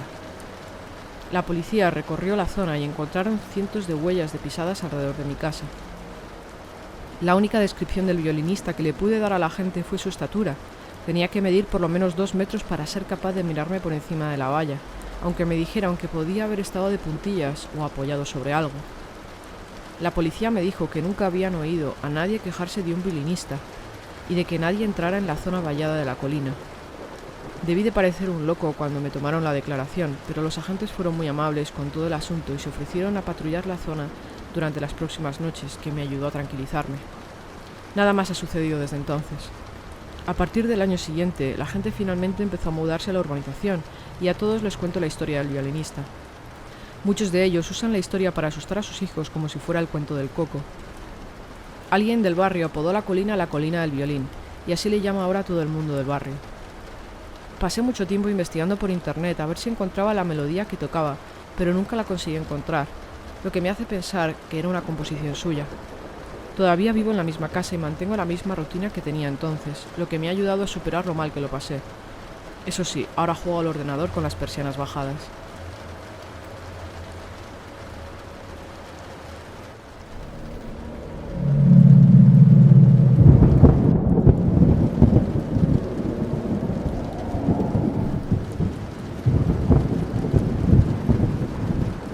Esto sucedió en el otoño de 1993, cuando tenía 20 años. Para dar algo de contexto a la historia, esto fue antes de comenzar la universidad, y estaba trabajando en el departamento de preparación de materiales de una fábrica de plásticos en el turno de noche. Yo era la única mujer en el departamento, y mis compañeros de trabajo inicialmente se mostraron escépticos de que esto fuera un trabajo para una mujer, pero demostré mi valía y me gané su respeto. Era un trabajo físico muy duro, pero viendo el lado bueno, esto me sirvió para ponerme en forma como nunca he estado en mi vida. Por esa misma época, lo acababa de dejar con mi novio, que era bastante abusivo, me maltrataba verbal, emocional y físicamente, y además era un alcohólico. Creo que este hecho más que nada fue la razón por la que me metí en este lío. Acababa de salir del trabajo y era en torno a la 1:30 de la mañana. Mi coche apenas tenía gasolina y me paré en la primera gasolinera que vi para llenar el depósito. Mientras ponía gasolina, una mujer de mi edad se me acercó con aspecto nervioso y asustado. Me dijo que había estado en casa de su novio y que habían tenido una pelea, que había llegado caminando a la gasolinera por usar el teléfono y llamar a una amiga para que le viniera a recoger. De camino a la gasolinera, un coche se paró a su lado mientras caminaba y chicos desde dentro empezaron a acosarla. Con un ligero giro de su cabeza me señaló un coche que estaba aparcado junto a unos contenedores de basura. Era un coche grande de color verde claro, con al menos 2 o 3 personas dentro.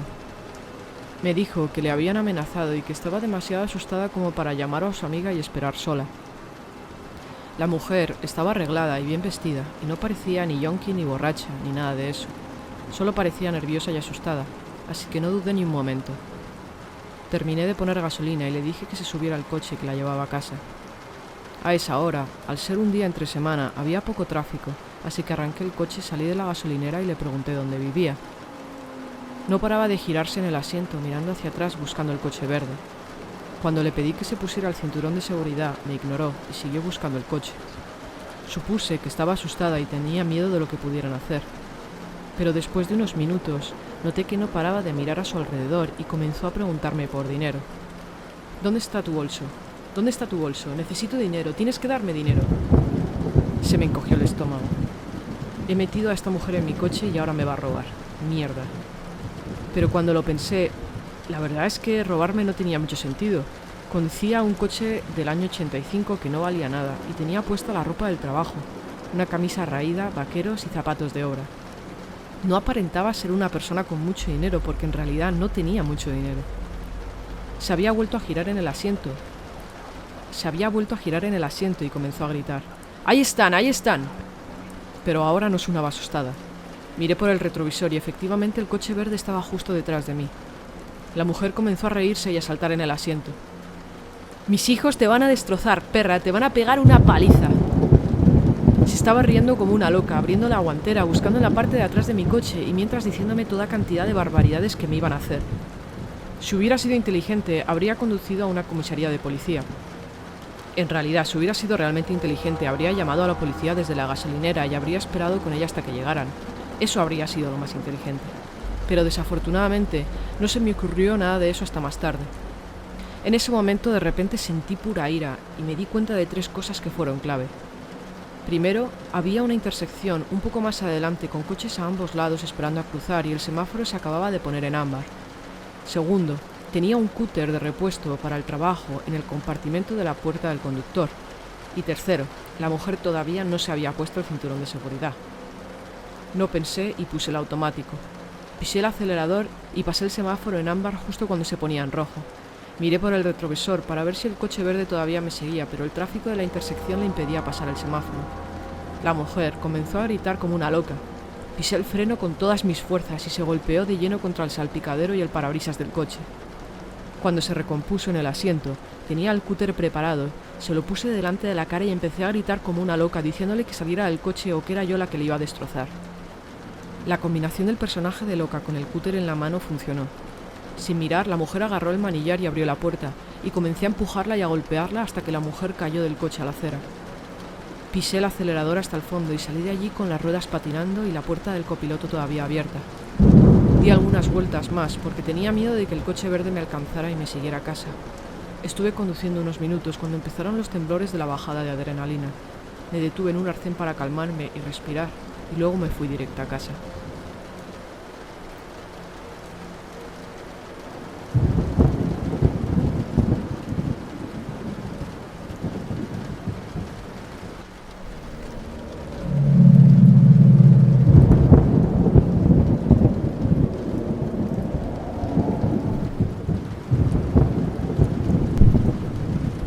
Cuando tenía 20 y tantos años, estuve trabajando como lector de contadores en Iowa, Estados Unidos. Básicamente, mi trabajo consistía en leer los contadores de las casas para registrar la cantidad de electricidad, gas o agua que ha usado durante un mes. Si tus contadores están dentro de tu casa y quieres una factura ajustada a tu consumo exacto, un lector profesional de contadores tiene que poder acceder al interior de la casa para leerlos. Si no hay nadie en el interior de la casa en el momento de la visita, estos trabajadores pueden entrar si tienen consentimiento del cliente. Entrar en una casa cuando el dueño no está presente es algo a lo que nunca me acostumbré. Siempre tenía la sensación incómoda de que no era bienvenido. Al fin y al cabo, el interior de una casa es el espacio más privado y personal de una persona. Cuanto más conoces el interior de una casa, más conoces cómo es realmente una persona. Y mi teoría es que lo peor de una persona se encuentra en sus sótanos. Odio los sótanos. He visto paredes que parecían negras hasta que me di cuenta de que eran cucarachas corriendo sobre el fondo blanco. Telarañas tan espesas y polvorientas que parecían que estuviera dentro de la máquina de algodón de azúcar de una feria de mi barrio. He visto ratas, serpientes, heces, armas, niños malnutridos, mascotas maltratadas, ocupas ilegales, objetos sexuales extraños, un laboratorio improvisado de drogas e incluso un ataúd. Aun habiendo visto todo esto, hay un sótano que nunca olvidaré por el terror que me hizo sentir. Era un antiguo edificio de apartamentos. Desde el exterior parecía un edificio más de la calle que no llamaba en absoluto la atención. Entré por la puerta trasera y me encontré en lo alto de una escalera que bajaba al sótano del edificio. Palpé a ciegas la pared con la mano hasta que encontré el interruptor de la luz. Apreté el interruptor, pero no funcionaba. Todo seguía a oscuras. No llevaba ninguna linterna porque una ruta típica me podía llevar entre 5 y 6 horas andando, así que intentaba llevar conmigo lo mínimo indispensable. A menudo usaba la luz de la pantalla de mi mini ordenador de mano, pero solo iluminaba lo que estuviera justo delante de mí. Encendí la pantalla y armado de valor bajé hacia la oscuridad. Una vez abajo, me movía lentamente medio a ciegas por la habitación, paso a paso, con los brazos extendidos y la cabeza mirando hacia abajo para no tropezar con nada. Finalmente, llegué al otro lado del sótano y con la pantalla de mi ordenador de mano empecé a iluminar la pared y encontré 2 puertas. Elegí la puerta de la derecha y encontré los contadores en la esquina más alejada. Cuando estaba apuntando las lecturas de los contadores, empecé a escuchar ruidos provenientes de la otra habitación. Algo se estaba moviendo, y se podían oír gemidos que cada vez se hacían más fuertes. Finalmente me di cuenta de que era un perro. Sonaba débil y angustiado. Traté de abrir la puerta, pero estaba cerrada. En ese momento, el perro estaba rascando el otro lado de la puerta. Me sentí impotente. Lo informé cuando regresé a la oficina, pero no dejaba de pensar en el perro. Se me quedaron grabados los gemidos durante el siguiente mes, hasta que llegó el momento de regresar. Allí estaba, un mes después, de vuelta en ese sótano. Al menos, esta vez, sabía dónde estaban ubicados los contadores. Bajé con la misma cautela por las escaleras hasta llegar a aquella habitación pequeña, mientras mantenía mis oídos bien abiertos para escuchar cualquier sonido proveniente de la otra habitación. Esta vez no oí nada. Apunté la lectura de los contadores y empecé a regresar, pero no pude dejar de pensar en el perro. ¿Estaría todavía atrapado dentro de esa habitación? Mi curiosidad se apoderó de mí. Me quedé afuera de la puerta unos segundos, escuchando, pero nada. Fue entonces cuando cometí un gran error. Traté de abrir la puerta. Apenas había empezado a girar el pomo de la puerta cuando empecé a oírlo. Gritos. No gritos, chillidos espeluznantes, como si fuera una película de terror. Nunca antes había escuchado algo así. Parecía imposible que un humano fuera capaz de producir esos sonidos.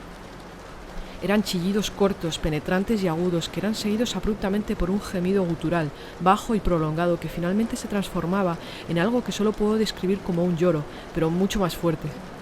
Tropecé hacia atrás, casi perdiendo el equilibrio. Dije algo como: «¿Hola? ¿Quién está ahí?» No hubo respuesta, solo más gritos.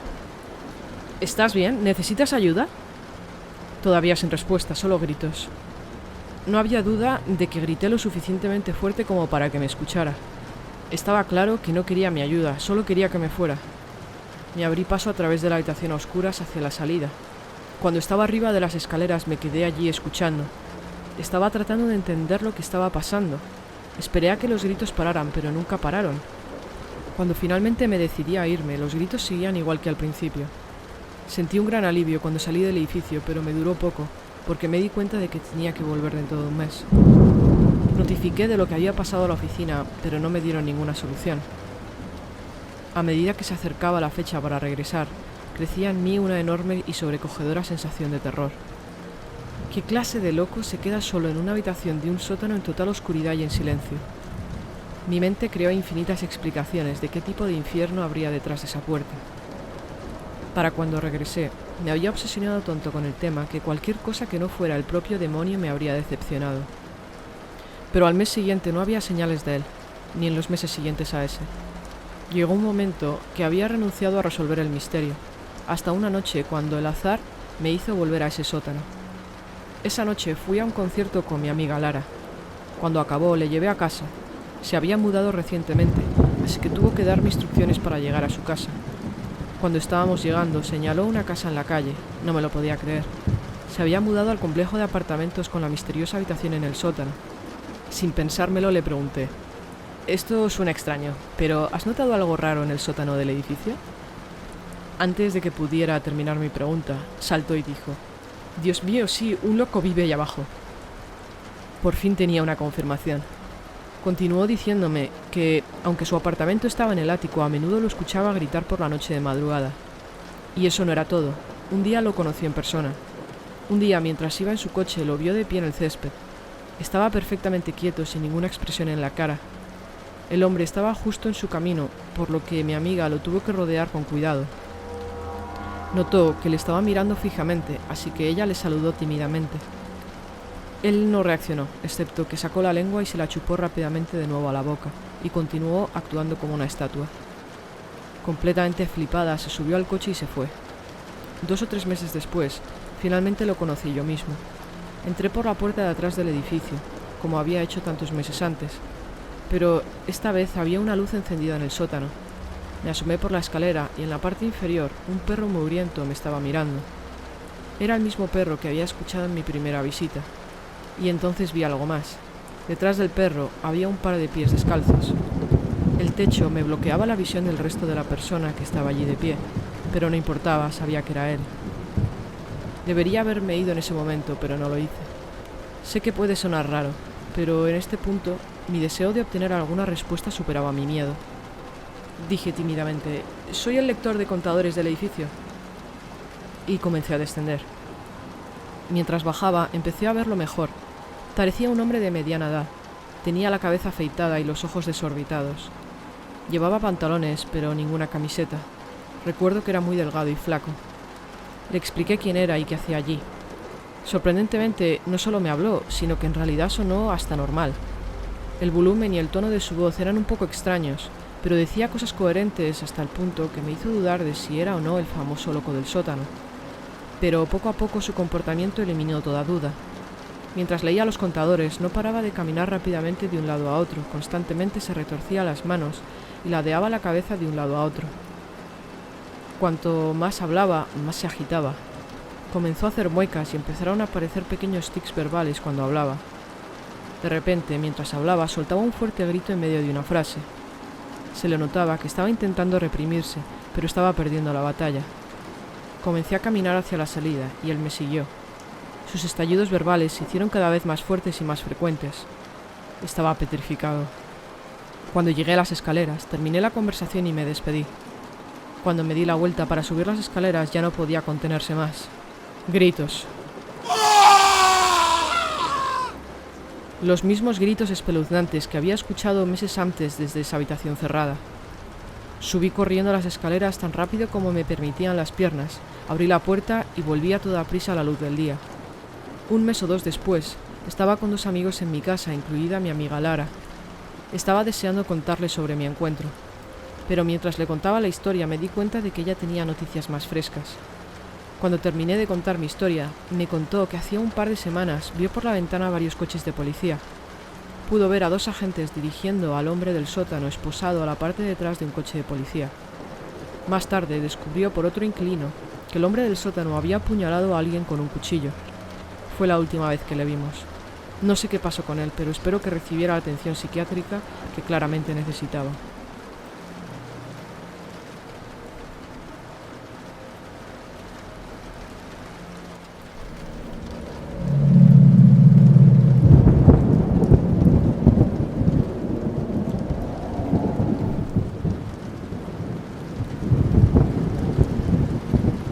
A mediados de los años 80, mi madre trabajaba como limpiadora de casas en Australia.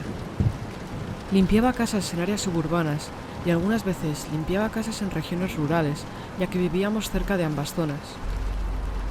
Para darse a conocer dejaba tarjetas con su nombre y contacto en las tiendas locales. Eso, y el boca a boca, era como obtenía la mayor parte de sus clientes. Un día mi madre recibió una llamada de una señora de unos 60 años solicitando sus servicios para limpiar una antigua granja. Mi madre solía siempre conocer al cliente antes de emprender nuevos trabajos, pero en ese caso la señora le dijo que no podrían verse en persona y que le dejaría las llaves debajo del felpudo de la puerta de entrada. La señora hizo muchas peticiones extrañas y poco convencionales, pero mi madre aceptó el trabajo ya que le ofreció mucho más dinero del que normalmente cobraría por un trabajo así. Mi madre se dirigió a la casa un lunes por la mañana y me contó que ya se sentía algo nerviosa al ver lo grande que era solo el camino de entrada a la propiedad. La casa estaba situada en medio de una propiedad muy grande y vacía. Cogió las llaves de donde le dijo la señora y empezó a limpiar la casa. Aproximadamente 1 hora después de haber empezado, oyó que la puerta trasera de la casa se cerraba. Según le habían dicho, no habría nadie más en la casa con ella, por lo que inmediatamente se sintió insegura. Se quedó congelada en la cocina durante por lo menos 3 o 4 minutos, aunque dijo que podría haber sido mucho más tiempo. No había llegado otro coche a la propiedad, solo estaba el de mi madre. Su instinto le gritaba que se fuera corriendo, pero todavía le quedaban 2 habitaciones por limpiar. Pasó el rato y no oyó nada más, así que pensó que a lo mejor se había caído algo y el ruido le había hecho pensar que se había cerrado la puerta.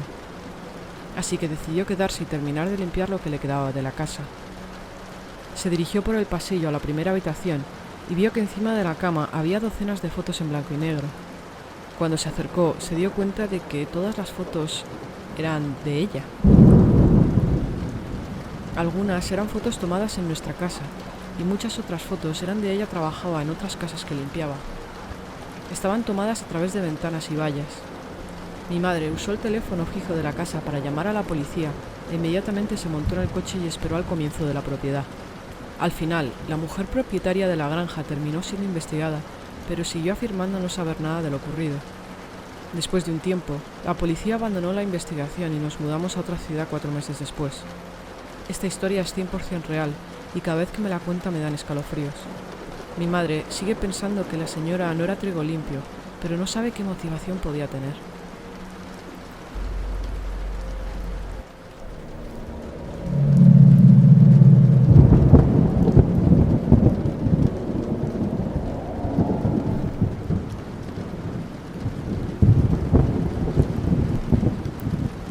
Esto sucedió cuando estaba en la universidad.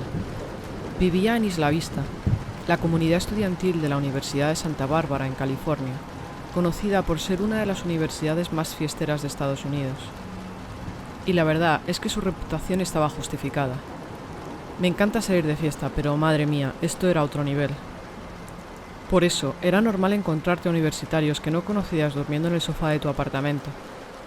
Isla Vista tenía un ambiente muy familiar y seguro, y era normal no cerrar las puertas de las casas. Una noche, sobre las 2:30 de la mañana, después de tomar unas copas, llegué a mi apartamento donde vivía con otras 2 chicas. Todas éramos estudiantes medianamente serias, y no solíamos ir a macrofiestas universitarias, sino que preferíamos fiestas más pequeñas con amigos. Esa noche, mis compañeras de piso habían hecho una pequeña fiesta en casa con gente que no conocía, y cuando entré por la puerta vi que uno de ellos se había quedado dormido en el sofá. Por eso no encendí la luz para no despertar a nadie. Pero cuando pasé por el sofá hacia mi habitación, noté que la figura estaba muy rígida. Estaba tumbado, pero era como si estuviera poniendo toda su energía en no moverse y en estar lo más rígido posible. Me paré un momento y el tipo rápidamente giró su cabeza para mirarme, sin mover sus extremidades. Podía ver sus ojos bien abiertos brillando en la oscuridad. Pensando que le había sorprendido o que estaba borracho o drogado, me apresuré hacia mi habitación y cerré la puerta. A las 4:30 de la mañana me desperté. Había un sonido extraño en la puerta, como si alguien estuviera golpeando sus dedos contra la madera muy suavemente. Me quedé quieta y escuché. Empezó a haber más sonidos como si alguien rascara la puerta con los dedos de ambas manos, que se hizo cada vez más fuerte y rápido. Llegó un momento que estaba rascando muy fuerte contra la puerta, creando un sonido muy desagradable e intimidante que me dejó petrificada. Cogí mi móvil y le mandé un mensaje de texto a mi compañera de piso. Tía, tu amigo me está asustando. ¿Está enfadado o algo? ¿Puedes hablar con él? Está golpeando y rascando mi puerta y me está poniendo de los nervios. Mi compañera no me respondió al mensaje, probablemente porque estaba dormida. Le envié un mensaje de texto a mi otra compañera de piso, pero tampoco me respondió. En este momento, el tío llevaba rascando la puerta por lo menos un par de minutos. No tengo ni idea de cómo aguantaba el ritmo y no le dolían los dedos. De repente, agarró el pomo de la puerta y lo sacudió con mucha fuerza. Para entonces estaba muy nerviosa y decidí llamar a mi compañera de piso para despertarla. Sé que suena estúpido, pero la situación era muy inquietante. Algo le pasaba a este chico y mi cuerpo me pedía llamar a la policía, pero no quería hacerlo sin avisar antes a mi compañera de piso por ser su amigo. Los rasguños se detuvieron abruptamente mientras llamaba a mi compañera de piso. Ella respondió al teléfono medio dormida y le dije: Oye, ¿tu amigo está borracho o qué? ¿Puedes ver qué le pasa? Necesitamos llamar a la policía. Estaba rascando la puerta de mi habitación y me está asustando seriamente. No dijo nada durante varios segundos y cuando habló me dijo bien despierta: ¿Qué amigo? Joder, el tío que estaba durmiendo en el sofá. Ella se quedó callada de nuevo unos segundos y me dijo: Tía, era una fiesta de chicas, no había ningún chico. Llama a la policía ahora mismo. Sentí un chute de adrenalina y mi corazón empezó a latir muy deprisa. Le dije que cerrara la puerta de su habitación lo antes posible. Me di cuenta de que no había escuchado ningún ruido desde hacía rato y no tenía ni idea de dónde estaba el chico. De repente escuché un fuerte golpe en el otro extremo de la casa, donde mis compañeras de piso, Lauren y Mónica, compartían una habitación. Después del golpe, se escuchó a las 2 chicas gritar de miedo. Rápidamente llamé a la policía y mientras estaba al teléfono se podía oír a este loco seguir golpeando la puerta de su habitación mientras ellas seguían gritando. Por cómo sonaban los golpes estaba claro que estaba intentando derribar la puerta. Le conté tan rápido como pude la situación a la operadora de emergencias y enviaron un coche de policía. La policía en Isla Vista está generalmente acostumbrada a lidiar con universitarios borrachos que están liándola en la calle, pero esto era una situación muy seria y el operador se dio cuenta de lo aterrorizada que estaba y se mantuvo conmigo al teléfono. En un momento, los golpes pararon y todo se quedó en silencio.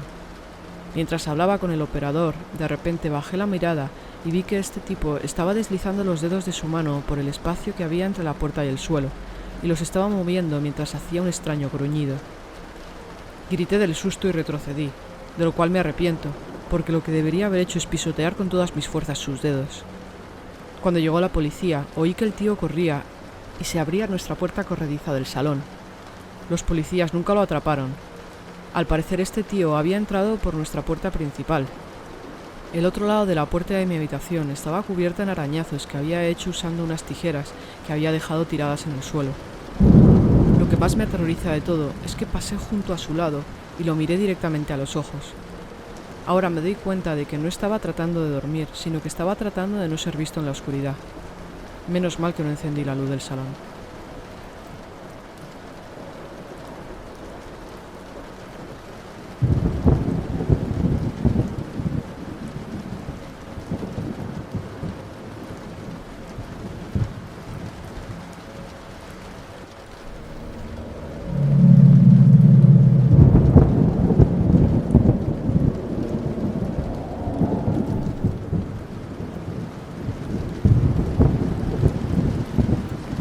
Comencé a trabajar de canguro a los 13 años para ganar algo de dinero extra, para gastar en cosas de las que ahora me avergüenzo, como CDs de grupos adolescentes. Casi siempre trabajaba para clientes de mi padre, que era abogado, y ellos empezaron a recomendarme por el boca a boca. Un día fui a cuidar los niños de una familia nueva que no conocía. Eran 2 hijos pequeños, una niña de 9 años y un niño de 7. Los padres eran majos, aunque un poco serios para mi gusto. Me dieron instrucciones por escrito, un horario estricto que debía ir cumpliendo, y bromeaban de que no me pagarían si se enteraban de que algún chico había ido a la casa después de que ellos se fueran. Casi inmediatamente después de que los padres se fueran, la niña empieza a gritar con una voz aguda y bastante inquietante. ¡Ya estamos solos! Y sin perder el ritmo, como si pareciera la banda sonora del Resplandor, su hermano se unió. ¡Es verdad! ¡Juguemos a violar a la niñera! Mirando hacia atrás ahora, sé que el niño probablemente acababa de escuchar la palabra en la tele, y aunque no sabía lo que significaba, sabía que era una palabra impactante y quería que yo reaccionara. Pero en el momento, a mí se me pusieron los pelos de punta. Rápidamente cambié de tema y me puse a hacer cosas con ellos. Durante la siguiente hora, los niños no me lo pusieron fácil. No les dejaba poner en la tele South Park, porque sus padres me habían dicho expresamente que no les parecía apropiado que sus preciosos niños de 7 y 9 años vieran un programa como ese. En cuanto les dije que no, la niña dijo casualmente: «Oh, está bien, nos iremos nosotros a jugar a la PlayStation en la salita, tú puedes quedarte aquí». No me voy a dejar torear por una niña de 9 años. Les dije que podían ver cualquier otro programa en la televisión en el salón mientras yo preparaba la cena. Los padres habían dejado instrucciones para hacerles sándwiches para cenar, así que me dirigí a la cocina. Antes incluso de haber sacado el pan, escuché cristal romperse en el salón. Parecía que la niña había roto un vaso. Molesta y suspirando, pero sin forma de castigarla, lo limpié mientras los niños del Resplandor me miraban con ojos muy abiertos. Tiré los cristales rotos a la basura y volví a hacer los sándwiches. Soy vegetariana, así que a los niños les preparé sándwiches de pollo y para mí me hice uno vegetal. Justo cuando estaba terminando, oí al niño gritar en el salón. Aun estando en la cocina, me pareció un grito completamente fingido para llamar la atención, pero en cualquier caso corrí hacia el sofá del salón para ver qué le pasaba. Empezó a gritar que se había torcido el tobillo, dejando caer drásticamente en el sofá. Mientras trataba de averiguar cómo se había hecho el daño, vi en mi visión periférica que la niña salía de la habitación, pero no le presté atención. El niño seguía fingiendo estar sufriendo, y decía entre sollozos que no podía ponerse de pie porque le dolía demasiado. No paraba de repetir lo mismo hasta que sus ojos de repente se movieron justo detrás de mí. Me giré y vi a la niña de pie con una sonrisa en la cara. Como por arte de magia, el niño estaba bien y ya no le dolía el tobillo. En este punto, solo pensaba que eran niños raros, que ansiaban ser el centro de atención y que probablemente sus padres no se la daban. Me daba igual, yo tenía 13 años, y esos $60 estaban solo a 4 horas de distancia. Puse los sándwiches en la mesa del salón, fui a buscar refrescos y regresé. Después de servirles los refrescos a los dos, me di cuenta de que aún no habían tocado sus sándwiches. Les pregunté a qué estaban esperando. Los niños sonrieron y dijeron: «No queremos empezar sin ti». Me alegro mucho de haber sido una niña de 13 años con 2 dedos de frente y tener el instinto de que algo iba mal. Tuve una mala sensación y decidí quitar la tapa de arriba de mi sándwich. Cuando lo hice, pude ver que estaba lleno de cristales. Los cristales rotos que había tirado a la basura. Miré con horror a los dos niños que me estaban mirando fijamente con sonrisas de oreja a oreja. Perdí los nervios y les empecé a gritar que cuál era su problema y que podía haberme hecho mucho daño. En lugar de llorar, disculparse o fingir estar arrepentidos, estos dos niños del Resplandor comenzaron a reírse, pero no como niños, no, era una risa más grave, adulta, que no tenía nada de inocencia. Nunca olvidaré esa risa. Estos niños eran demasiado pequeños para reírse así.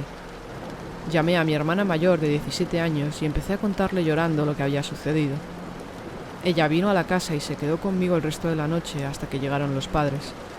Lo que no deja de alucinarme es el nivel de premeditación con el que actuaron y la forma totalmente fría y sin remordimientos con el que respondieron a mi enfado. Ahí me quedó claro que los psicópatas no se hacen, sino que nacen. Por supuesto, nunca volví a esa casa.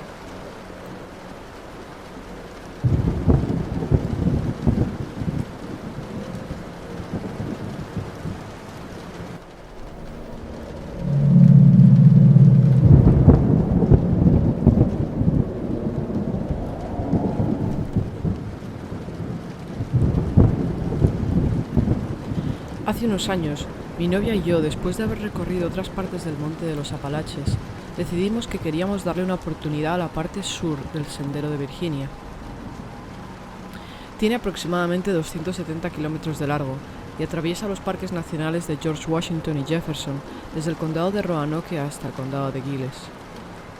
Esta es sin duda una de las partes más remotas y menos transitadas del monte, que es precisamente lo que estábamos buscando. Recogimos nuestro equipo y nos dirigimos hacia el inicio de la ruta en Virginia para comenzar nuestro viaje.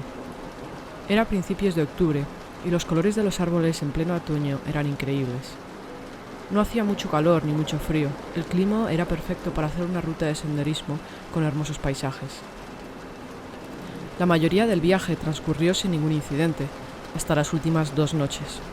En esta parte de la ruta se supone que debíamos de acampar en alguno de los refugios designados, pero no queríamos encontrarnos con otras personas, así que decidimos ignorar estas sugerencias y encontrar un lugar más aislado para acampar. Después de buscar un poco, rápidamente encontramos un lugar un poco alejado en medio de una pequeña explanada que era perfecto para poner la tienda de campaña. Montamos el campamento, cocinamos algo de cena y luego nos metimos en los sacos y nos fuimos a dormir. Alrededor de las 2 de la madrugada, mi novia me despertó muy alterada, sacudiéndome y diciéndome que sacara el arma, que había alguien caminando alrededor de nuestra tienda. Me dijo entre susurros que había escuchado cómo alguien recorría el exterior de la tienda con un cuchillo o algo parecido. Cuando voy a hacer senderismo siempre llevo conmigo una pistola Judge.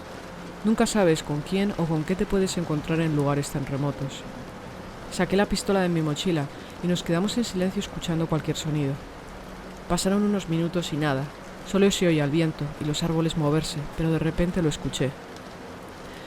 Pisadas y crujidos de hojas y ramas.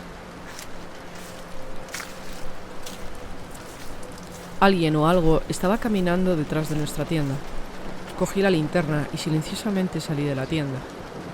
Nuestro fuego se había apagado, por lo que había prácticamente total oscuridad, salvo por la luz de la luna. Le dije a mi novia que se quedara en la tienda mientras investigaba. No encendí la linterna de inmediato para no revelar que había salido de la tienda ni mi ubicación. En cambio, esperé a ver si escuchaba más ruidos. Después de unos minutos, más pisadas y crujidos de hojas y ramas. Por cómo se movía, estaba claro que era alguien o algo caminando a 2 patas. Encendí la linterna e inundé con luz el área donde oía las pisadas. Creí ver a alguien moverse detrás de un árbol. Les grité y les dije que se fueran y que estaba armado. Mantuve la linterna y el arma apuntadas a la zona donde creí ver la figura. Entonces, desde mi derecha, escucho lo que parece ser alguien corriendo por el bosque, por lo que me giré rápidamente para iluminar esa zona. Pero ahora, desde el lugar donde estaba inicialmente investigando, empiezo a escuchar que alguien empieza a alejarse corriendo desde el bosque. No tenía ninguna intención de perseguirlo, así que volví a la tienda de campaña. Le conté a mi novia lo que había pasado y decidí quedarme despierto toda la noche afuera de la tienda haciendo guardia. Por la mañana, investigué alrededor de la tienda de campaña y descubrí huellas en el suelo no muy lejos de nuestra tienda. No eran huellas mías ni de mi novia. Confirmar que había habido alguien por la noche husmeando en nuestro campamento en la oscuridad me asustó. No le dije nada a mi novia de lo que había encontrado, porque no quería asustarla más de lo que estaba ya. En este momento, todavía estábamos en medio de la ruta en las profundidades del bosque y nos quedaban por lo menos 2 días de sendero. Ese día caminamos un poco más rápido de lo normal e intentamos recorrer el mayor número de kilómetros posibles. Todo ese día tuve la constante sensación de que alguien nos seguía. No había visto ni escuchado nada, pero era un presentimiento.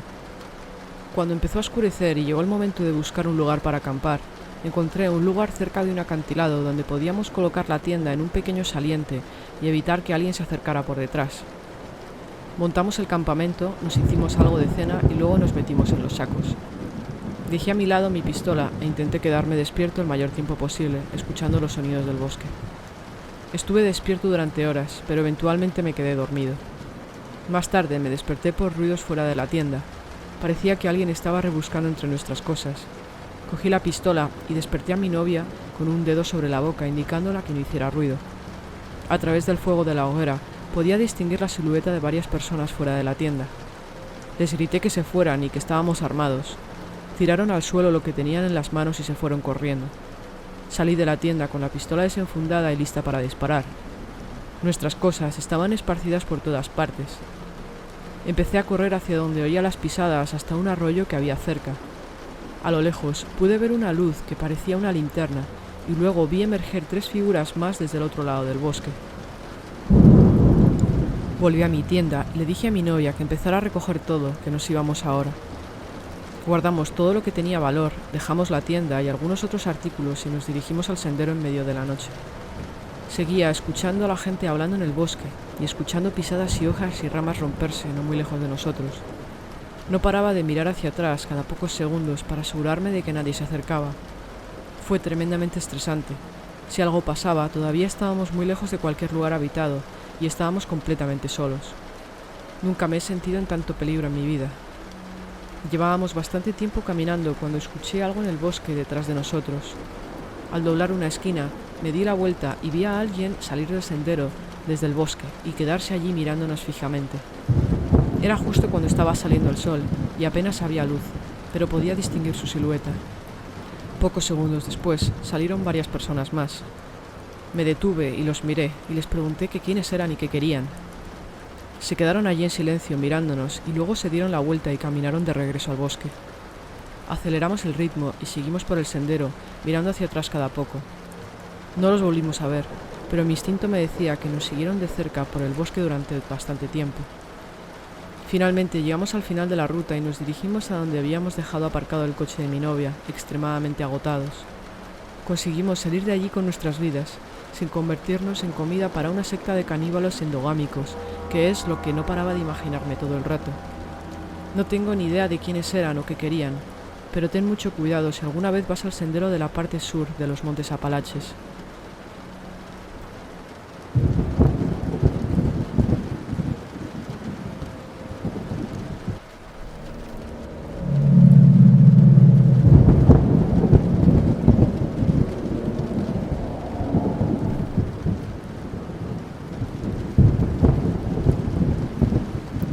Esta es una historia que mi abuela me contaba cuando era adolescente para demostrarme que no podía fiarme de todo el mundo.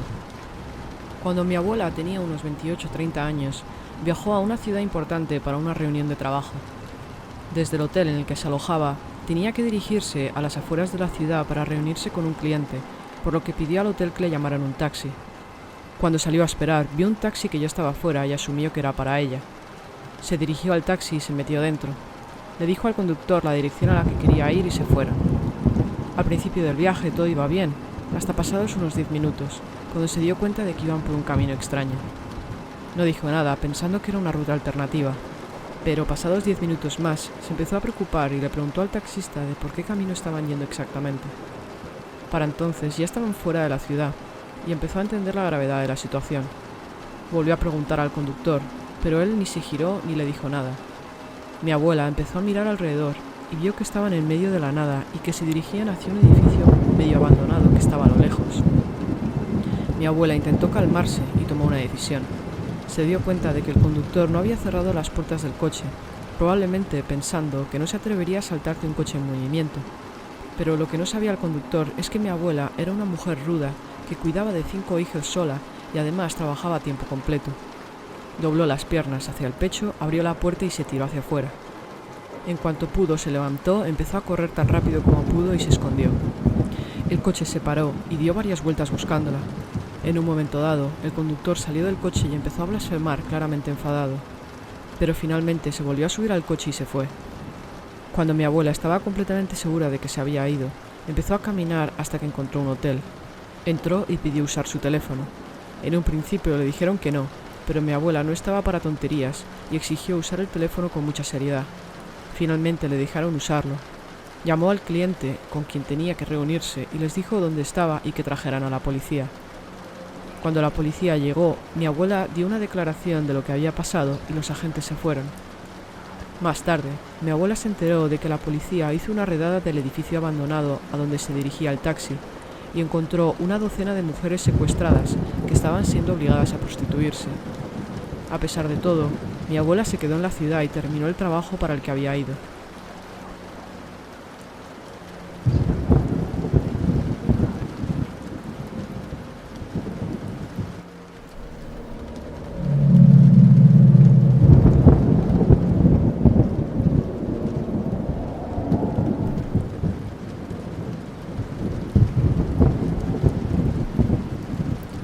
Esto ocurrió cuando yo tenía 5 años y mi hermano 3, así que toda la historia la sé sobre todo por mis padres y algunos recuerdos que tengo. La historia ocurrió cuando estábamos haciendo un viaje por carretera, como era común en nuestra familia, al norte del estado de Nueva York para ver a mi abuela paterna. Ese día se nos hizo de noche y todavía nos quedaba bastante camino, así que decidimos pasar la noche en un hostal que mi padre había reservado por el camino. Había sido un día muy cansado debido a las complicaciones climáticas, y cuando finalmente llegamos al hostal estábamos todos agotados. Entramos a la recepción y nos recibió una mujer a la que le faltaban los 2 dientes de delante en ambas mandíbulas. Nos invitó a entrar, pero nos advirtió de que ya estaban completos para esa noche. Mi padre protestó porque había hecho una reserva online antes de llegar, pero ella le dijo que conocía otro hostal de una amiga que tenía habitaciones libres no muy lejos de allí. Pero primero, la mujer insistió en enseñarles a mis padres las obras de arte de su marido, que era un artista, y que algunas de ellas eran famosas. Nos invitaron a todos, pero después de ver los primeros cuadros de mujeres desnudas, sin dientes, atadas o siendo torturadas de diversas maneras, mis padres optaron por dejarnos en la recepción. Al parecer, la mayoría de las habitaciones estaban llenas de estos cuadros siniestros, de personas muertas o moribundas y alguna escultura de estilo similar. Mis padres se habían quedado un poco asustados, pero pensaron que habían tenido suerte de tener que irse a otro hostal. Finalmente volvieron a la recepción, que parecía un altar, y estaba cubierto de pentagramas, y la mujer llamó a su amiga del otro hostal. Mi madre mencionó que parecía extraño que no hubieran visto al marido, que supuestamente estaba allí, ya que habían recorrido toda la casa. Pero además, era extraño que no se hubieran encontrado con ninguna otra persona, si en teoría el hostal estaba lleno. De camino al otro hostal, veíamos que la tormenta se acercaba y nos detuvimos en un parque para estirar las piernas. Mientras estábamos en el parque, mi madre me contó que mi hermano encontró en el suelo un pequeño collar con un colgante. El colgante en sí era un pentagrama en un lado y un símbolo nazi del Tercer Reich en el otro. Mi madre se lo quitó a mi hermano y se lo metió en el bolso.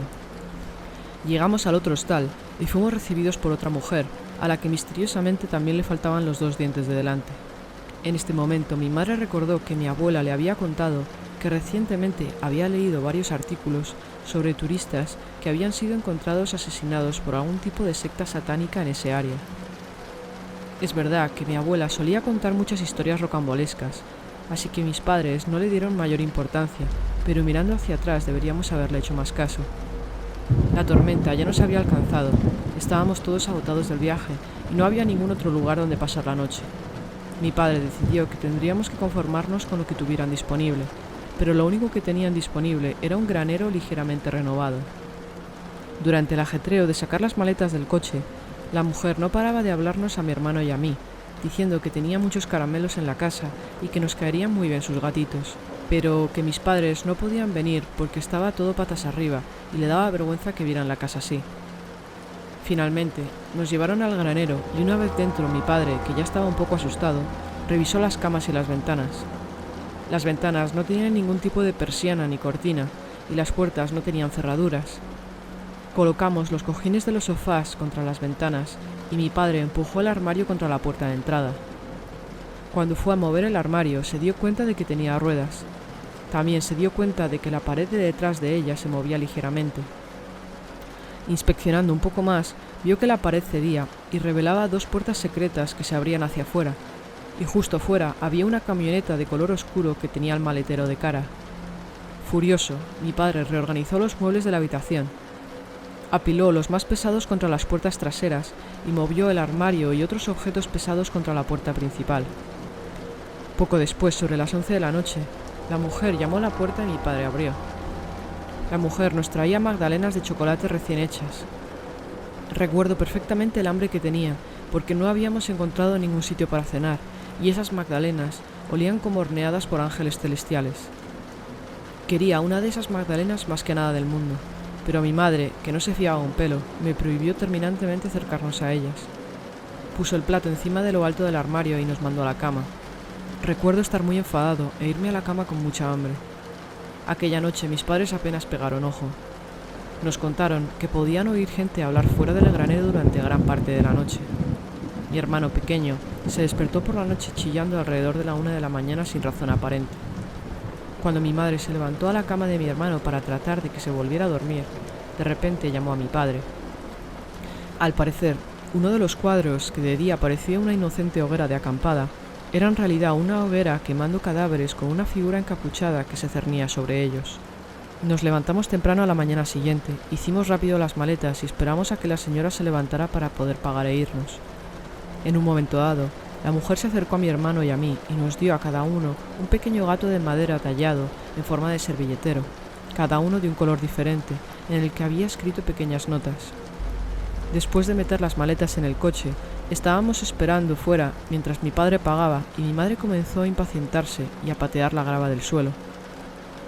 Mi madre se dio cuenta de que debajo de la arena había varios azulejos antes ocultos.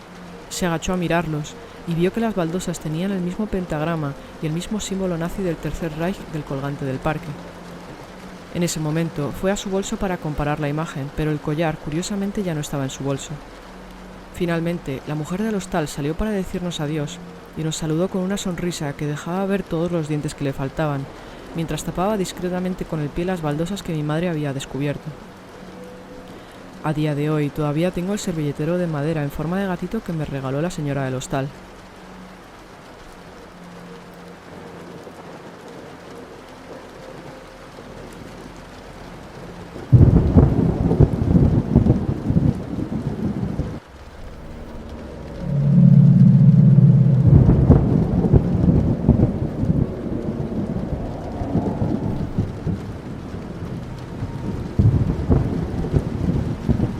Cuando ocurrió esta historia yo tenía alrededor de 15 años. Estaba de vacaciones de acampada con mis padres, mis hermanos, mis tíos y mis primos, en medio de la nada con nuestra caravana. De los niños de la familia yo era el mayor, por lo que solo pasaba tiempo con otros adolescentes de mi edad, de otras familias del campamento. Estas eran familias que ya conocíamos de veranos anteriores con la caravana, por lo que nos llevábamos bastante bien. En ese momento, mis padres confiaban bastante en mí. Me encantaba divertirme, pero era un chico responsable para mi edad, por lo que cuando me pasaba fuera la mayor parte del día con otras personas del campamento, no se preocupaban.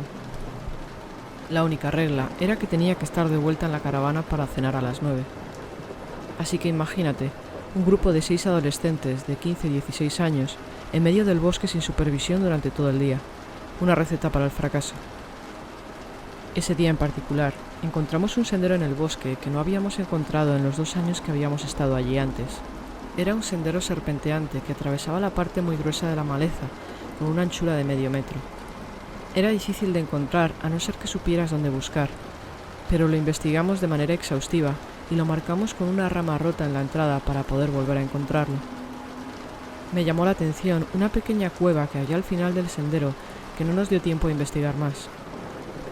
Esa noche, mientras todos cenábamos, uno de los adultos propuso que jugáramos a un juego de cazadores y cazados en el bosque. Si no conoces el juego de cazadores y cazados, básicamente consiste en que todo el mundo coge una linterna y se forman 2 equipos. Los cazados se esconden y los cazadores deben encontrarlos. Cuando un cazador encuentra un cazado, se une al equipo de cazadores y la última persona sin cazar gana. En la primera ronda me tocó en el grupo de cazados, que tenemos una ventana de 5 minutos para correr y escondernos. Por lo general, siempre me escondía en lo alto de un árbol, pero ese escondite nunca funcionaba mucho tiempo y esta vez estaba empeñado en ganar. Así que decidí esta vez esconderme en el sendero del bosque que habíamos encontrado aquel día. Me costó bastante tiempo encontrar la entrada porque estaba muy bien escondida y fuera del camino principal. Mientras buscaba el sendero, escuché a otras personas que ya habían encontrado sus escondites y no sabían a dónde iba. Y justo cuando encontré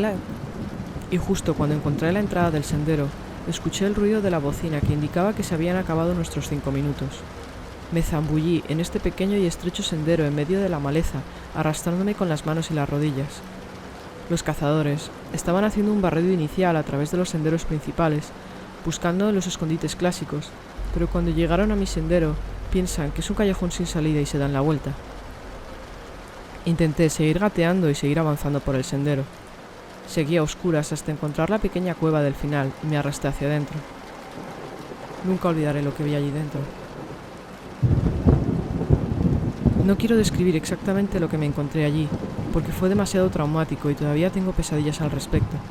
Pero básicamente me encontré el cadáver desnudo de una mujer joven en posición fetal, llena de arañazos y puñaladas.